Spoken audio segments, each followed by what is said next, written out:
ಜೈ ಶ್ರೀರಾಮ್. ಏನಾಯಿತು ನಿನ್ನೆ ಆತ್ಮಜ್ಞಾನಕ್ಕೆ ಸಾಧನಗಳನ್ನು ಹೇಳಿದರು. ಶಮ, ದಮ, ಧ್ಯಾನ, ಸರ್ವತ್ಯಾಗ, ವೈರಾಗ್ಯ. ಇವುಗಳ ಜೊತೆಗೆ ಆಚಾರ್ಯೋಪದೇಶವನ್ನು ಶ್ರವಣ ಮಾಡೋದು, ಅವುಗಳನ್ನು ಹೇಳಿದರು. ಶಾಸ್ತ್ರೋಪದೇಶ, ಆಚಾರ್ಯೋಪದೇಶ ಮತ್ತು ತಾನು ಶಿಷ್ಯ ಗುಣಗಳನ್ನು ಬೆಳೆಸ್ಕೊಳ್ಳೋದು. ಶಿಷ್ಯ ಗುಣದಲ್ಲಿ ಮುಖ್ಯವಾಗಿ ಹೇಳಿರೋದು ಇಲ್ಲಿ ಬರುತ್ತೆ, ಗೀತೆಯಲ್ಲೂ ಬರುತ್ತೆ, ವಿನಯ ಇರಬೇಕು ಅಂತ. ನಾಟಕ ಮಾಡಬೇಕಾಗಿಲ್ಲ, ವಿನಯ ಮಾಡಬಾರ್ದು. ಅತಿ ವಿನಯಂ ಧೂರ್ತ ಲಕ್ಷಣ ಆಗುತ್ತೆ. ಅವೆಲ್ಲ ನಾಟಕ ಮಾಡಬೇಕಾಗಿಲ್ಲ.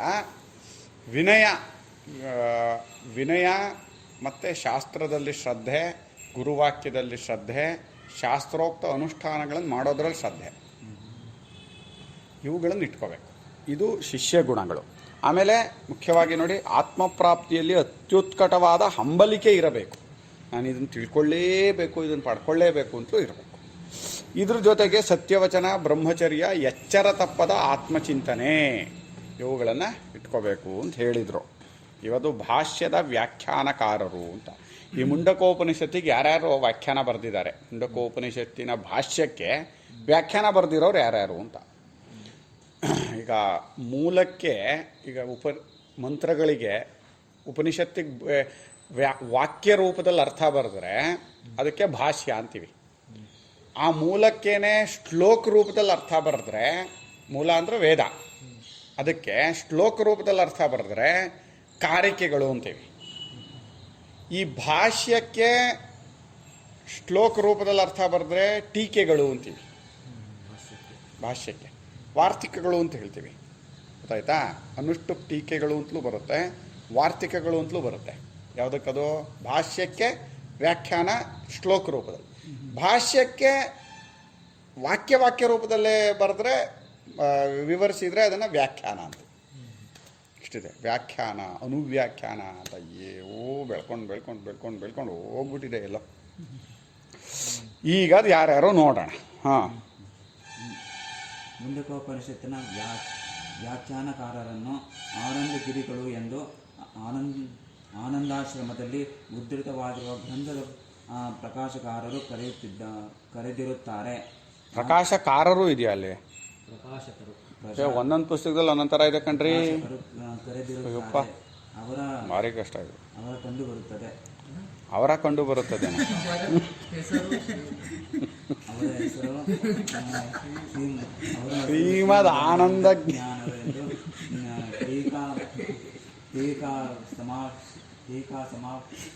ಟೀಕಾ ಪರಿಸಮಾಪ್ತಿಯ ವಾಕ್ಯದಲ್ಲಿ ವ್ಯಾಖ್ಯ ಅಲ್ಲ, ವಾಕ್ಯದಲ್ಲಿ ಕಂಡುಬರುತ್ತದೆ. ಈ ವಾಕ್ಯ ನಿಂಗೆ ಅರ್ಥ ಆಯ್ತಾ? ಓದಿದ್ದು ನೀನು ಓದಿದ್ದು ನಿನಗೆ ಅರ್ಥ ಆಯ್ತಾ ಅಂತ ಕೇಳ್ತಾ ಇರೋದು. ಒಂದು ಓದೋದು ಏನಕ್ಕೆ ಅರ್ಥ ಆಗಕ್ಕಲ್ವೇನೋ.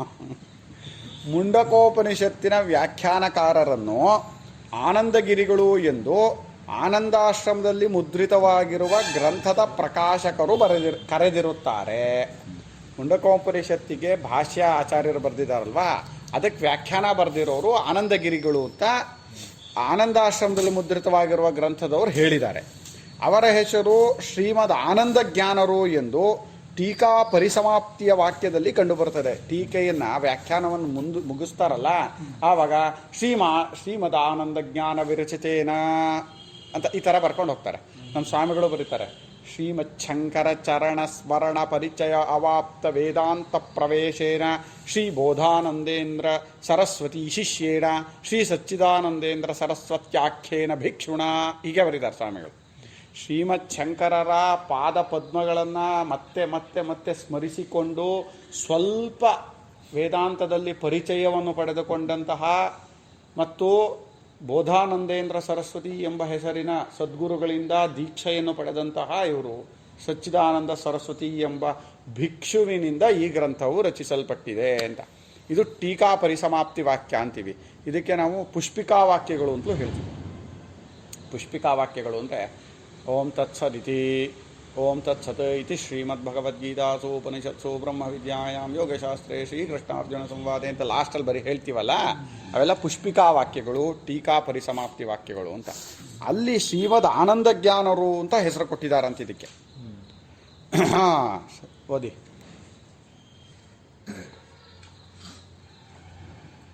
ಶ್ರೀಮದ್ ಇರಲಿ. ಈ ವ್ಯಾಖ್ಯಾನದಲ್ಲಿ ಕಣ, ಈ ವ್ಯಾಖ್ಯಾನದಲ್ಲಿ ಪ್ರಕಟಾರ್ಥವೆಂಬ ಗ್ರಂಥವನ್ನು ಪರಾಮರ್ಶಿಸಿರುತ್ತದೆ. ಪ್ರಕಟಾರ್ಥವೆಂಬ ಗ್ರಂಥವನ್ನು, ಪ್ರಕಟಾರ್ಥ ಅಂತ ಒಂದು ಗ್ರಂಥ, ಆ ಗ್ರಂಥವನ್ನು ಈ ವ್ಯಾಖ್ಯಾನದಲ್ಲಿ ಪರಾಮರ್ಶೆ ಮಾಡಿದ್ದಾರೆ. ಇಲ್ಲಿರುವ ಪುಟ ಸಂಖ್ಯೆಗಳು ಆನಂದಾಶ್ರಮದಲ್ಲಿ ಮುದ್ರಿತವಾದ ಮುಂಡಕೋಪನಿಷತ್ತಿಗೆ ಸಂಬಂಧಪಟ್ಟಗಳಾಗಿವೆ. ಆಗ ಪುಟ 32 ಅಂತ. ಸ್ವಾಮಿಗಳ ಕಾಲದಲ್ಲಿ ಆನಂದಾಶ್ರಮದಲ್ಲಿ ಮುದ್ರಿತವಾದ ಮುಂಡಕೋಪನಿಷತ್ತಿಗೆ ಈ ಪುಟ ಸಂಖ್ಯೆ ಬರ್ತಾ ಇದೆ ಅಂತ. ಪ್ರಕಟಾರ್ಥಕಾರರ ಬಗ್ಗೆನೂ ಚರ್ಚೆ ಮಾಡಿದ್ದಾರೆ ಸ್ವಾಮಿಗಳು. ಅವರ ಏನು ಬರೆದಿದ್ದಾರೆ ಏನು ಅಂತ. ವೇದಾಂತ ವಿಚಾರದ ಇತಿಹಾಸ ಅಂತ ಒಂದು ಪುಸ್ತಕ ಇದೆ. ಮತ್ತು ಸಂಸ್ಕೃತದಲ್ಲಿ ವೇದಾಂತ ಪ್ರಕ್ರಿಯಾ ಪ್ರತ್ಯಭಿಜ್ಞಾ ಅಂತ ಒಂದು ಗ್ರಂಥ ಇದೆ. ಅದು ಅವುಗಳನ್ನೆಲ್ಲ ಓದಿದಾಗ ಸ್ವಾಮಿಗಳು ಎಷ್ಟು ಗ್ರಂಥಗಳನ್ನು ವಿಮರ್ಶೆ ಮಾಡಿದ್ದಾರೆ ಗೊತ್ತಾ. ಅಪ್ಪ ರಾಮ, ಏನು ಈಗ ಒಂದು ಗ್ರಂಥವನ್ನು ಓದಿ ಅರ್ಥ ಮಾಡ್ಕೋಬೇಕು, ಆಮೇಲೆ ಶಂಕರಾಚಾರ್ಯರ ಭಾಷ್ಯದ ಜೊತೆ ಇದನ್ನು ಹೋಲಿಸ್ಬೇಕು, ಇದರಲ್ಲಿ ಯಾವ್ಯಾವ ತಪ್ಪಿದೆ ಅಂತ ಕಂಡುಹಿಡಿಬೇಕು. ನಿಜವಾಗ್ಲೂ 24 hours ಇತ್ತು ಏನೋ ಅವರು ಎಕ್ಸ್ಟ್ರಾ ಟೈಮ್ ತೊಗೊಂಡಿದ್ದಾರಪ್ಪ. ಗುರು ಭಾಗವಂತಂಗೆ ಹೇಳ್ಬಿಟ್ಟು ಒಂದು ದಿನಕ್ಕೆ 48 ಗಂಟೆ ಮಾಡ್ಕೊಂಬಿಟ್ಟಿದ್ದಾರೆ. ಎಷ್ಟು ಕೆಲಸ ಒಬ್ಬ ವ್ಯಕ್ತಿ ಅಲ್ವಾ. Especially word search. ಅದಕ್ಕೆ ಅವ್ರು ಬರ್ಕೊಂಡಿದ್ದು ಲಾಸ್ಟಲ್ಲಿ ಒಂದೇ ಒಂದು ಕಡೆ ಪಾಪ ಅವರ ಜೀವನ ಚರಿತ್ರೆಯ ಲಾಸ್ಟಲ್ಲಿ ಪಾಮರರಿಗೆ ವಿಭೂತಿ ಎಂದು ತೋರಿಬರಬಹುದಾದ ಪರಮಾತ್ಮನಿಂದಲೇ ಒಂದು ಕಿಡಿಯು ಹಾರಿ ಬಂತು ಅಂತ. ಇದನ್ನು ಪರಮಾತ್ಮನೇ, ಇದು ಕಿಡಿ ಪರಮಾತ್ಮನದೇ ಕಿಡಿ, ಇನ್ನೊಂದು ಅಲ್ವೇ ಅಲ್ಲ. ಹಾಗಿದ್ರೆ ಆ ಕೆಲಸ ಮಾಡೋಕ್ಕೆ ಸಾಧ್ಯ ಇಲ್ಲ ಅಂದ್ರೆ ಎಲ್ಲ ಆಗುತ್ತೆ. ರಾಮಕೃಷ್ಣ ಪರಮಹಂಸರು ಲಾಸ್ಟಲ್ಲಿ ಹೇಳಿದರು, ಆ ರಾಮ ಯಾರೋ ಕೃಷ್ಣ ಯಾರೋ ಅವನೇ ರಾಮಕೃಷ್ಣ ಕಣೋ ಅಂತ. ಹಾಗೆ ಸ್ವಾಮಿಗಳು ಓದಿ ತೋರಿಸ್ತೀನಿ, ಆ ಪರಮಾತ್ಮನಿಂದ ಒಂದು ಕಿಡಿ ಹಾರು ಬಂತು, ಅದರಿಂದಲೇ ಎಲ್ಲ ನಡೆದಿರೋದು, ಪರಮಾತ್ಮನೇ ನಡೆಸಿರೋದು ಅಂತ. ಬೇರೆ ಅಲ್ವೇ ಇಲ್ಲ, ಉಳಿಸ್ಕೊಳ್ಳೇ ಇಲ್ಲ. ವೈಯಕ್ತಿಕ ಇದನ್ನು ಎಂಥದ್ದು ಇಂಡಿವಿಜುವಲ್ ಇದನ್ನು ಉಳಿಸ್ಕೊಳ್ಳೇ ಇಲ್ಲ, ಪರಮಾತ್ಮನಲ್ಲಿ ಸೇರಿ ಹೋಗಿರೋದು ಇದು ಅಂತ. ಅದಕ್ಕೆ ಆ ಶಕ್ತಿ ಬರೋದು, ಅಂಥವ್ರಿಗೆ ಶಕ್ತಿ ಬರೋದು. ಇನ್ನು ಹುಡುಗಾಟನೇನ್ರಿ, ಗ್ರಂಥಗಳೇ ಇರಲಿಲ್ಲ. ಹೀಗೆ ಎಲ್ಲೆಲ್ಲೆಲ್ಲೆಲ್ಲೋ ಲೈಬ್ರರಿಗಳಿಗೆ ಹೋಗಿ ಹುಡುಕೊಂಡು ತಾಳೆಗರಿ ಗ್ರಂಥಗಳನ್ನು ಕೂತ್ಕೊಂಡು ಕಾಪಿ ಮಾಡ್ಕೋಬೇಕು. ಯಾವ ಜೆರಾಕ್ಸ್ ಇಲ್ಲ, ಸ್ಕ್ಯಾನ್ ಇಲ್ಲ, ಏನಿಲ್ಲ, ಎಲ್ಲದನ್ನೂ ಬರ್ಕೋಬೇಕು ಕೈಯಲ್ಲಿ. ಅಲ್ಲಿ ಬರ್ಕೊಂಬಂದಿದ್ದನ್ನು ಈಗ 3-4 ಕಡೆಯಲ್ಲಿ ಬರ್ಕೊಂಬರ್ಬೇಕು. ಒಂದೇ ಒಂದು ಪುಸ್ತಕ ಸಿಕ್ಕಿದ್ರೆ ಪಾಠ ಶೋಧ ಮಾಡೋಕ್ಕಾಗಲ್ಲ. ಈ ಪಾಠ ಸರಿನಾ, ಈ ಪಾಠ ಸರಿನಾ, ಎಲ್ಲ ಕಡೆ ಬರೆದಿದ್ದಾರೆ ನೋಡಿ ಸ್ವಾಮಿಗಳು. ಈ ಆನಂದಗಿರಿ ಇದರಲ್ಲಿ ನೋಡಿ, ಇಲ್ಲಿ ಪಾರಂಪರ್ಯ ಲಕ್ಷಣಂ ಸಂಬಂಧಂ ಎಂದು ಬಿಡಿಸಿದ ಕಾ ಅಂದರೆ ಕಾಶಿಯಲ್ಲಿ ಮುದ್ರಿತವಾದ ಪಾಠ, ವಾ ಅಂದರೆ ವಾಣಿ ವಿಲಾಸದಲ್ಲಿ ಮುದ್ರಿತವಾದ ಪಾಠ, ಎರಡಕ್ಕೂ ಒಂದೇ ಅರ್ಥ. ಹೀಗೆ ಕಾಶಿಯಲ್ಲಿ ಮುದ್ರಿತವಾದ ಪುಸ್ತಕ ತಗೋಬೇಕು, ವಾಣಿ ವಿಲಾಸದ ತಗೋಬೇಕು, ಆನಂದಾಶ್ರಮದ ತಗೋಬೇಕು, ಇನ್ನೊಂದು ಕಡೆ ತಗೋಬೇಕು. ಅಷ್ಟನ್ನು ಪರೀಕ್ಷೆ ಮಾಡಿ ಇದರಲ್ಲಿ ಯಾವುದು ಚೆನ್ನಾಗಿದೆ ಅನ್ನೋದನ್ನು ಬರಿಬೇಕು. ಇದು ಬರೀ ಗ್ರಂಥ ಬರೆಯುವಾಗ. ಇನ್ನು ಲೇಖನಗಳು, ಪತ್ರಿಕೆ ನಡೆಸಿರೋದು, ವಿದ್ಯಾರ್ಥಿಗಳಿಗೆ ಪಾಠ ಹೇಳಿರೋದು, ಎಲ್ಲ ಕಡೆ ಸಪ್ತಾಹಗಳನ್ನು ಮಾಡಿರೋದು. ಹಾಂ ಅಮ್ಮ ಆಯ್ತು, ಥ್ಯಾಂಕ್ ಯು.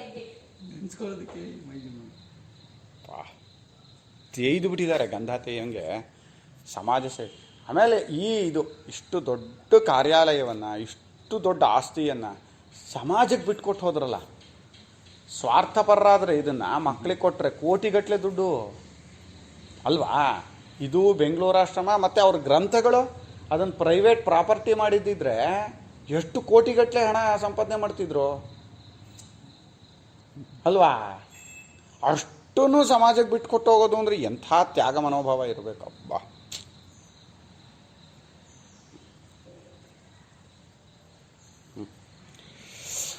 ಪ್ರಕಟಾರ್ಥವೆಂಬ ಗ್ರಂಥವನ್ನು ಪರಾಮರ್ಶಿಸಿರುತ್ತದೆ. ನೋಡಿ, ಎಷ್ಟು ಹೇಳಿದ ಮೇಲೆ ಹೇಳ್ತಾರೆ ಯಾಕೆ ಇದನ್ನೆಲ್ಲ ಹೇಳ್ತಾ ಇದ್ದಾರೆ ಅಂತ. ಭಾಸ್ಕರರ ಸಮುಚ್ಚಯವಾದವನ್ನು ಖಂಡಿಸಿರುತ್ತದೆ, ಏಕಜೀವವಾದವನ್ನು ತಿರಸ್ಕರಿಸಿರುತ್ತದೆ. ಓಕೆನಾ. ಅವ್ಯಾಕೃತವೆಂದರೆ ಕರ್ಮಾಪೂರ್ವ ಸಮವಾಯಿಯಾದ ಭೂತಸೂಕ್ಷ್ಮವು ಎಂಬ ಕೆಲವರು ಅದ್ವೈತಿಗಳ ವಾದವನ್ನು ದೂಷಿಸಿರುತ್ತದೆ. ಇದೆಲ್ಲವನ್ನೂ ನೋಡಿದರೆ ಈ ವ್ಯಾಖ್ಯಾನಕಾರರು ಶಂಕರಾಚಾರ್ಯರಿಗಿಂತ ಬಹು ಈಚಿನವರೆಂದು ಸ್ಪಷ್ಟವಾಗುತ್ತದೆ. ಇದು ನೋಡಿ, ಬಹು ಈಚಿನವರು ಅಂತ ಹೇಳಿದ್ರಿಂದ ಶಂಕರಾಚಾರ್ಯರ ನೇರ ಶಿಷ್ಯರಲ್ಲ ಅಂತ ಅದನ್ನು ಹೇಳಬೇಕಿತ್ತು ಅವರು. ಯಾಕೆಂದರೆ ಪ್ರಕಟಾರ್ಥ ಗ್ರಂಥವನ್ನು ತುಂಬ ಆಮೇಲೆ ಬಂದಿರೋದು, ಭಾಸ್ಕರರು ಸಮುಚ್ಚಯವಾದ ಆಮೇಲೆ ಬಂದಿರೋದು, ಏಕಜೀವವಾದ ಆಮೇಲೆ ಬಂದಿರೋದು. ಈ ಅವ್ಯಾಕೃತ ಅಂದರೆ ಕರ್ಮಕ್ಕೆ ಹಿಂದೆ ಇರುವ ಅಪೂರ್ವ, ಕರ್ಮದಿಂದ ಒಂದು ಅಪೂರ್ವ ಅಂತ ತಯಾರಾಗತ್ತೆ. ಅದಕ್ಕರ ಜೊತೆ ಸೇರ್ಕೊಂಡಿರುವಂಥ ಭೂತ ಸೂಕ್ಷ್ಮ ಅದು ಒಂದು ಅಂತ ಕೆಲವರು ಹೇಳ್ತಾರೆ. ಅಂದರೆ ಅಪೂರ್ವ ಅಂದರೆ ಈ ಕರ್ಮವನ್ನು ಮಾಡ್ತೀವಲ್ಲಪ್ಪ, ಈ ಕರ್ಮಕ್ಕೆ ಫಲ ಯಾವತ್ತು ಬರಬೇಕು, ಎಲ್ಲಿ ಬರಬೇಕು, ಹೇಗೆ ಬರಬೇಕು ಅಂತ ಎಲ್ಲಿ ಸ್ಟೋರ್ ಆಗಿರುತ್ತದೋ. ಈಗ ಯಾವತ್ತೇನೋ ಒಂದು 10 ಲಕ್ಷ ದಾನ ಮಾಡಿಬಿಟ್ಟ ಒಬ್ಬ, ಅವನಿಗೆ ಅದು ಮುಂದಿನ ಜನ್ಮದಲ್ಲಿ ಬರಬೇಕು. ಆ ಮುಂದಿನ ಜನ್ಮ ಅನ್ನೋ ತೀರ್ಮಾನ ಆಗಬೇಕು ಅಲ್ವಾ. ಆ ಫಲ ಎಲ್ಲ ಎಲ್ಲಿ ಸ್ಟೋರ್ ಆಗಿರಬೇಕು, ಅದಕ್ಕೆ ಅಪೂರ್ವ ಅಂತ ಒಂದು ಇದು ಮಾಡಿದ್ದಾರೆ. ಇದೇನು ತೊಂದರೆ ಏನಿಲ್ಲ. ಆದರೆ ಆ ಅಪೂರ್ವದಕ್ಕೂ ಅವ್ಯಾಕೃತಕ್ಕೂ ಸಮಾನತ್ವವನ್ನು ಹೇಳಿರುವಂಥದ್ದು ಅದು ಅಂಥ ಕೆಲವರು ಅದ್ವೈತಿಗಳಿದ್ರಂತೆ. ಅದನ್ನು ತೆಗೆದುಹಾಕಿದ್ದಾರೆ ಅವರು. ಯಾರು? ಆ ಶ್ರೀಮದ್ ಆನಂದ ಜ್ಞಾನರು ಅನ್ನೋರು. ಇದೆಲ್ಲವನ್ನು ನೋಡಿದರೆ ಈ ವ್ಯಾಖ್ಯಾನಕಾರರು ಶಂಕರಾಚಾರ್ಯರಿಗಿಂತ ಬಹು ಈಚಿನವರು, ತುಂಬ ಆಮೇಲೆ ಬಂದವರು ಅಂತ ಗೊತ್ತಾಗತ್ತೆ. ಸ್ವಾಮಿಗಳು ಇತಿಹಾಸದ ದೃಷ್ಟಿಯಿಂದಲೂ ನೋಡ್ತಾ ಇದ್ದಾರೆ ಗ್ರಂಥವನ್ನು. ಐತಿಹಾಸಿಕ ದೃಷ್ಟಿ ನೋಡಬೇಕು, ಭಾವನಾ ದೃಷ್ಟಿಯಿಂದ ನೋಡಬೇಕು, ತತ್ವ ದೃಷ್ಟಿಯಿಂದ ನೋಡಬೇಕು. ಹಾಂ, ಯಾರೋ ನೆಕ್ಸ್ಟ್ ನೀನೇ. ಈ ವ್ಯಾಖ್ಯಾನಕಾರರು ಜ್ಞಾತೋ ಅರ್ಥ ತಜ್ಞಪ್ತಿ ಸಂಜ್ಞಾಪ್ತಿ ವಾ ಅವಿದ್ಯಾ ನಿವೃತ್ತಿ ವಾ ವಿದ್ಯಾ ನಿವೃತ್ತಿ ಎಂಬುದರ ವ್ಯಾಖ್ಯಾನವನ್ನು ಮಾಡುವಾಗ ಅವಿದ್ಯೆಯು ತೊಲಗುವುದರೆಂದರೆ ಬ್ರಹ್ಮದ ಅವಗತಿಯೇ ಎಂದು ನಾವು ವಿವರಿಸುತ್ತೇವೆ ಎಂದು ಹೇಳಿಕೊಂಡಿರುತ್ತಾರೆ. ಗೊತ್ತಾಯ್ತಾ? ಆ ವಾಕ್ಯಕ್ಕೆ ವ್ಯಾಖ್ಯಾನ ಮಾಡುವಾಗ ಅವಿದ್ಯೆ ತೊಲಗೋದು ಅಂದರೆ ಬ್ರಹ್ಮವನ್ನು ತಿಳ್ಕೊಳ್ಳೋದು ಎಂದು ನಾವು ವಿವರಿಸಿದ್ದೀವಿ ಅಂತ ಹೇಳ್ತಾರೆ. ನೋಡಿ, ಸ್ವಾಮಿಗಳು ಅದಕ್ಕೆ ಬರೀತಾರೆ. ಜ್ಞಾತೋ ಅರ್ಥ ತಜ್ಞಪ್ತಿರ್ವ ತದಜ್ಞಾನ ಹಾನಿ ಎಂಬ ವಾಕ್ಯವು ಇಷ್ಟಸಿದ್ಧಿಯಲ್ಲಿ ಕಂಡುಬರುತ್ತದೆ. ಇಷ್ಟಸಿದ್ಧಿ ಅಂತ ಒಂದು ಗ್ರಂಥ, ವೇದಾಂತ ವಿಚಾರದ ಇತಿಹಾಸ ಅಂತ ನೋಡಿ, ಅದನ್ನು ಹೇಳಿದ್ನಲ್ಲಾಗ ಎಂಬ ಹೆಸರಿನಿಂದ ಕಾರ್ಯಾಲಯದಲ್ಲಿ ಪ್ರಕಟಿತವಾಗಿರುವ ಪುಸ್ತಕದ 2ನೇ ಮುದ್ರಣದ 153ನೇ ಪುಟವನ್ನು ನೋಡಿರಿ ಅಂತ. ಅಲ್ಲಿ ಇಷ್ಟಸಿದ್ಧಿಕಾರರ ವಿಚಾರವನ್ನೆಲ್ಲ ತಗೊಂಡು ಹೋಗ್ತಾರೆ. ಇಷ್ಟಸಿದ್ಧಿಕಾರರವ್ರ ಹೆಸರೇನೋ ಮರ್ತೋಯ್ತು ನನಗೆ, ವಿಮುಕ್ತಾತ್ಮಯತಿಗಳು ಅನ್ಸುತ್ತೆ. ವಿಮುಕ್ತಾತ್ಮಯತಿಗಳು, ಆಮೇಲೆ ಇವರು ವಿವರಣಕಾರರು ಪ್ರಕಾಶಾತ್ಮಯತಿಗಳು, ವಿವರಣಕಾರರು. ಇವರು ವಿಮುಕ್ತಾತ್ಮಯತಿಗಳು ಅನ್ಸುತ್ತೆ, ಇಷ್ಟಸಿದ್ಧಿಕಾರರು. ಆ ಇಷ್ಟಸಿದ್ಧಿ ಅನ್ನೋ ಗ್ರಂಥದಲ್ಲಿ ಈ ವಿಚಾರ ಬರುತ್ತೆ. ಆ ಇಷ್ಟಸಿದ್ಧಿ ಅನ್ನೋದು ತುಂಬ ಅರ್ವಾಚೀನ ಗ್ರಂಥ, ಶಂಕರಾಚಾರ್ಯರಿಗಿಂತ ಈಚೆಗೆ. ನೋಡಿ, ಅದನ್ನು ಹೇಳ್ತಾರೆ. ಆದ್ದರಿಂದ ಈ ವ್ಯಾಖ್ಯಾನಕಾರರು ಇಷ್ಟಸಿದ್ಧಿಗೂ ವ್ಯಾಖ್ಯಾನವನ್ನು ಬರೆದಿದ್ದಾರೆಯೇ ಎಂಬುದು ವಿಚಾರಣೀಯವಾಗಿರುತ್ತದೆ. ಇದು ಎಲ್ಲ ಐತಿಹಾಸಿಕ ದೃಷ್ಟಿ. ಇದು ಈ ವ್ಯಕ್ತಿ, ಈ ಆನಂದಗಿರಿಗಳು ಅಥವಾ ಶ್ರೀಮದ್ ಆನಂದ ಜ್ಞಾನರು ಅನ್ನೋರು ಯಾರು ಅನ್ನೋದು ಮೊದಲು ತೀರ್ಮಾನ ಮಾಡಬೇಕು. ಅವ್ರು ಯಾರು, ಶಂಕರಾಚಾರ್ಯರಿಗಿಂತ ಎಷ್ಟು ಆಮೇಲೆ ಬಂದವರು, ನೇರ ಶಿಷ್ಯರ ಅಲ್ವಾ, ಯಾವ್ಯಾವ ಗ್ರಂಥಗಳನ್ನು ಉಪಯೋಗಿಸ್ಕೊಂಡು ಇದಕ್ಕೆ ಬರೆದಿದ್ದಾರೆ ಅನ್ನೋದನ್ನೆಲ್ಲ ತೀರ್ಮಾನ ಮಾಡ್ತಾ ಇದ್ದಾರೆ. ಇದು ಹೇಗಾದರೂ ಇರಲಿ ವ್ಯಾಖ್ಯಾನಕಾರರು ಆಚಾರ್ಯರಿಗಿಂತ ಬಹಳ ಈಚಿನವರೆಂಬುದು ನಿರ್ವಿವಾದವಾಗಿರುತ್ತದೆ. ಅಷ್ಟೇ. ಈ ಗ್ರಂಥದ ಪರಾಮರ್ಶೆ ಇರೋದ್ರಿಂದ ಸ್ಪಷ್ಟ ಗೊತ್ತಾಗತ್ತೆ. ಆದ್ದರಿಂದ ನಾವು ಭಾಷ್ಯಕ್ಕೆ ಅನುವಾದವನ್ನು ಬರೆಯುವಾಗ ಪೂರ್ವಾಪರ ಸಂದರ್ಭಕ್ಕೂ ಆಚಾರ್ಯರ ಭಾಷ್ಯಾಂತರಗಳಿಗೂ ಹೊಂದುವ ಅರ್ಥವನ್ನೇ ಒಪ್ಪಿ ಭಾಷ್ಯಕ್ಕೆ ಅನುಗುಣವೆಂದು ತೋರಿದ ಕಡೆಗಳಲ್ಲಿ ವ್ಯಾಖ್ಯಾನವನ್ನು ಕೈ ಬಿಟ್ಟಿರುತ್ತೇವೆ.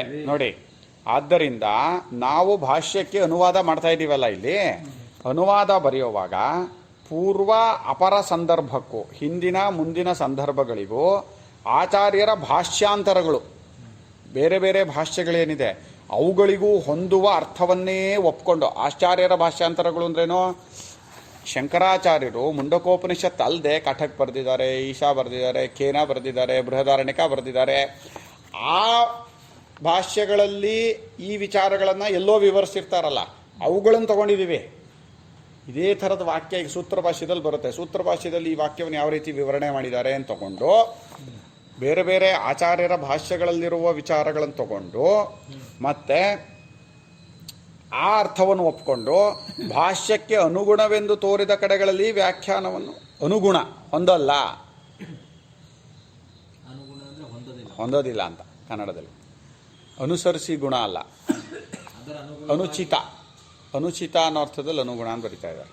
ಅದಕ್ಕೆ ಕೈ ಬಿಟ್ಟಿರುತ್ತೇವೆ ಅಂತ ಇದ್ದಾರೆ ನೋಡಿ. ಭಾಷ್ಯಕ್ಕೆ ಅನುಗುಣವೆಂದು ಅನನುಗುಣ ಅಂತ ಆಗ್ಬೇಕಿತ್ತಿದು. ಅದೇ ಅಂದರೆ ಅನುಸರಿಸ್ಕೊಂಡು ಹೋಗೋದು. ಅನನುಗುಣವೆಂದು ತೋರಿದ ಕಡೆಗಳಲ್ಲಿ ವ್ಯಾಖ್ಯಾನವನ್ನು ಕೈ ಬಿಟ್ಟಿರುತ್ತೇವೆ. ಅನನುಗುಣನೇ ಆಗ್ಬೇಕು. ಅನನುಗುಣವೆಂದು ತೋರಿದ ಕಡೆಗಳಲ್ಲಿ ವ್ಯಾಖ್ಯಾನವನ್ನು ಕೈ ಬಿಟ್ಟಿರುತ್ತೇವೆ ಅಂತ ಆಗಬೇಕು. ಇದರಲ್ಲಿ ನೋಡ್ಬೇಕು, ಹಳೆಯ ಪುಸ್ತಕ ತಗೊಂಡು ಉಪನಿಷತ್ತಿನಲ್ಲಿ ಪೆನ್ಸಿಲ್ ಇದ್ರೂ ಕೊಡಿ.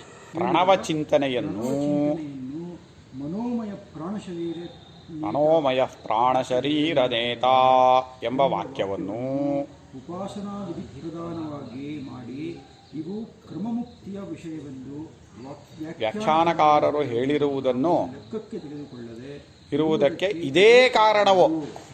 ಇಲ್ಲಿ ನೀವು ಎಲ್ಲೆಲ್ಲಿ ಕೈ ಬಿಟ್ಟಿದ್ದೀರಿ ಈ ವಿಚಾರವನ್ನ ಅಂತ ಕೇಳಿದರೆ, ಜ್ಞಾನ ಪ್ರಕರಣದಲ್ಲಿ ಹೇಳಿರುವ ಪ್ರಣವ ಚಿಂತನೆಗೂ ಮನೋಮಯ ಪ್ರಾಣಶರೀರ ನೇತ ಅನ್ನೋದು ಜ್ಞಾನ ಪ್ರಕರಣದಲ್ಲಿ ಹೇಳಿರುವಾಗ ಅದನ್ನು ಉಪಾಸನಾ ವಿಧಿ ಪ್ರಧಾನವಾಗಿ ಅರ್ಥ ಮಾಡಿಬಿಟ್ಟು ಕ್ರಮಮುಕ್ತಿಯ ವಿಷಯ ಇದು ಅಂತ ಅವ್ರು ಹೇಳಿಬಿಟ್ಟಿದ್ದಾರೆ.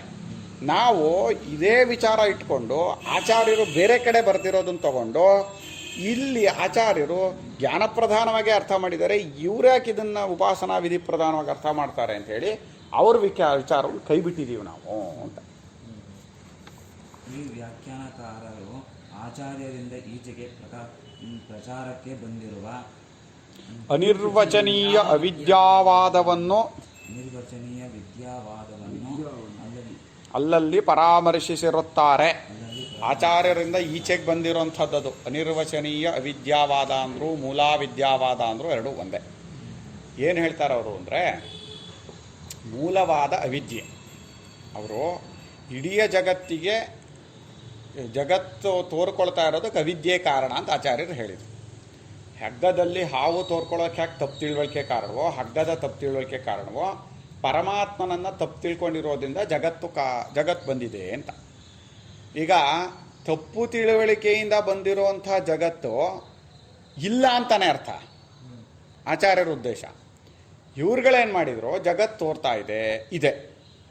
ಆದ್ದರಿಂದ ಇದಕ್ಕೆ ಕಾರಣವಾದ ಅವಿದ್ಯೆನೂ ಇರಬೇಕು ಅಂತ ಮಾಡಿದರು. ಇರುವಂತಹ ಜಗತ್ತಿಗೆ ಕಾರಣವಾಗುವ ಅವಿದ್ಯೆ ಇಲ್ಲದೆ ಇರೋದಾಗಲ್ಲ ಅಂತ. ಇರುವಂತಹ ಜಗತ್ತು ಅಂತ ತಗೊಂಡಾಗ ಸೃಷ್ಟಿ ಪ್ರಕ್ರಿಯೆಯಲ್ಲಿ ಪರಮಾತ್ಮ ಕಾರಣ ಅಂತ ಹೇಳ್ತಾರೆ ಆಚಾರ್ಯರು.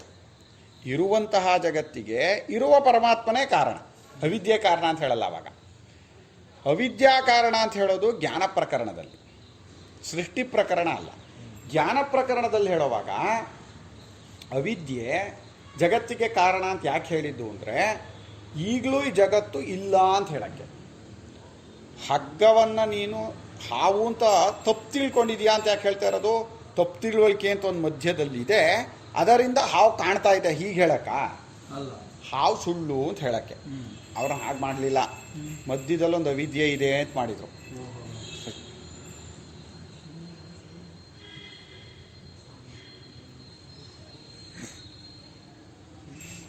ಈ ಹಗ್ಗ ಹಾವಾಗಿ ತೋರ್ಕೊಳ್ಳೋದಕ್ಕೆ ಮಧ್ಯದಲ್ಲಿ ಅವಿದ್ಯೆ ಇದೆ ಅಂತ ಮಾಡಿದಾಗ ಏನಾಯಿತು, ಹಾವು ಸತ್ಯ ಅಂತ ಆಗೋಯ್ತು. ಈಗ ಈ ಅವಿದ್ಯೆನೂ ಸತ್ಯ ಅಂತ ಆಗೋಯ್ತು.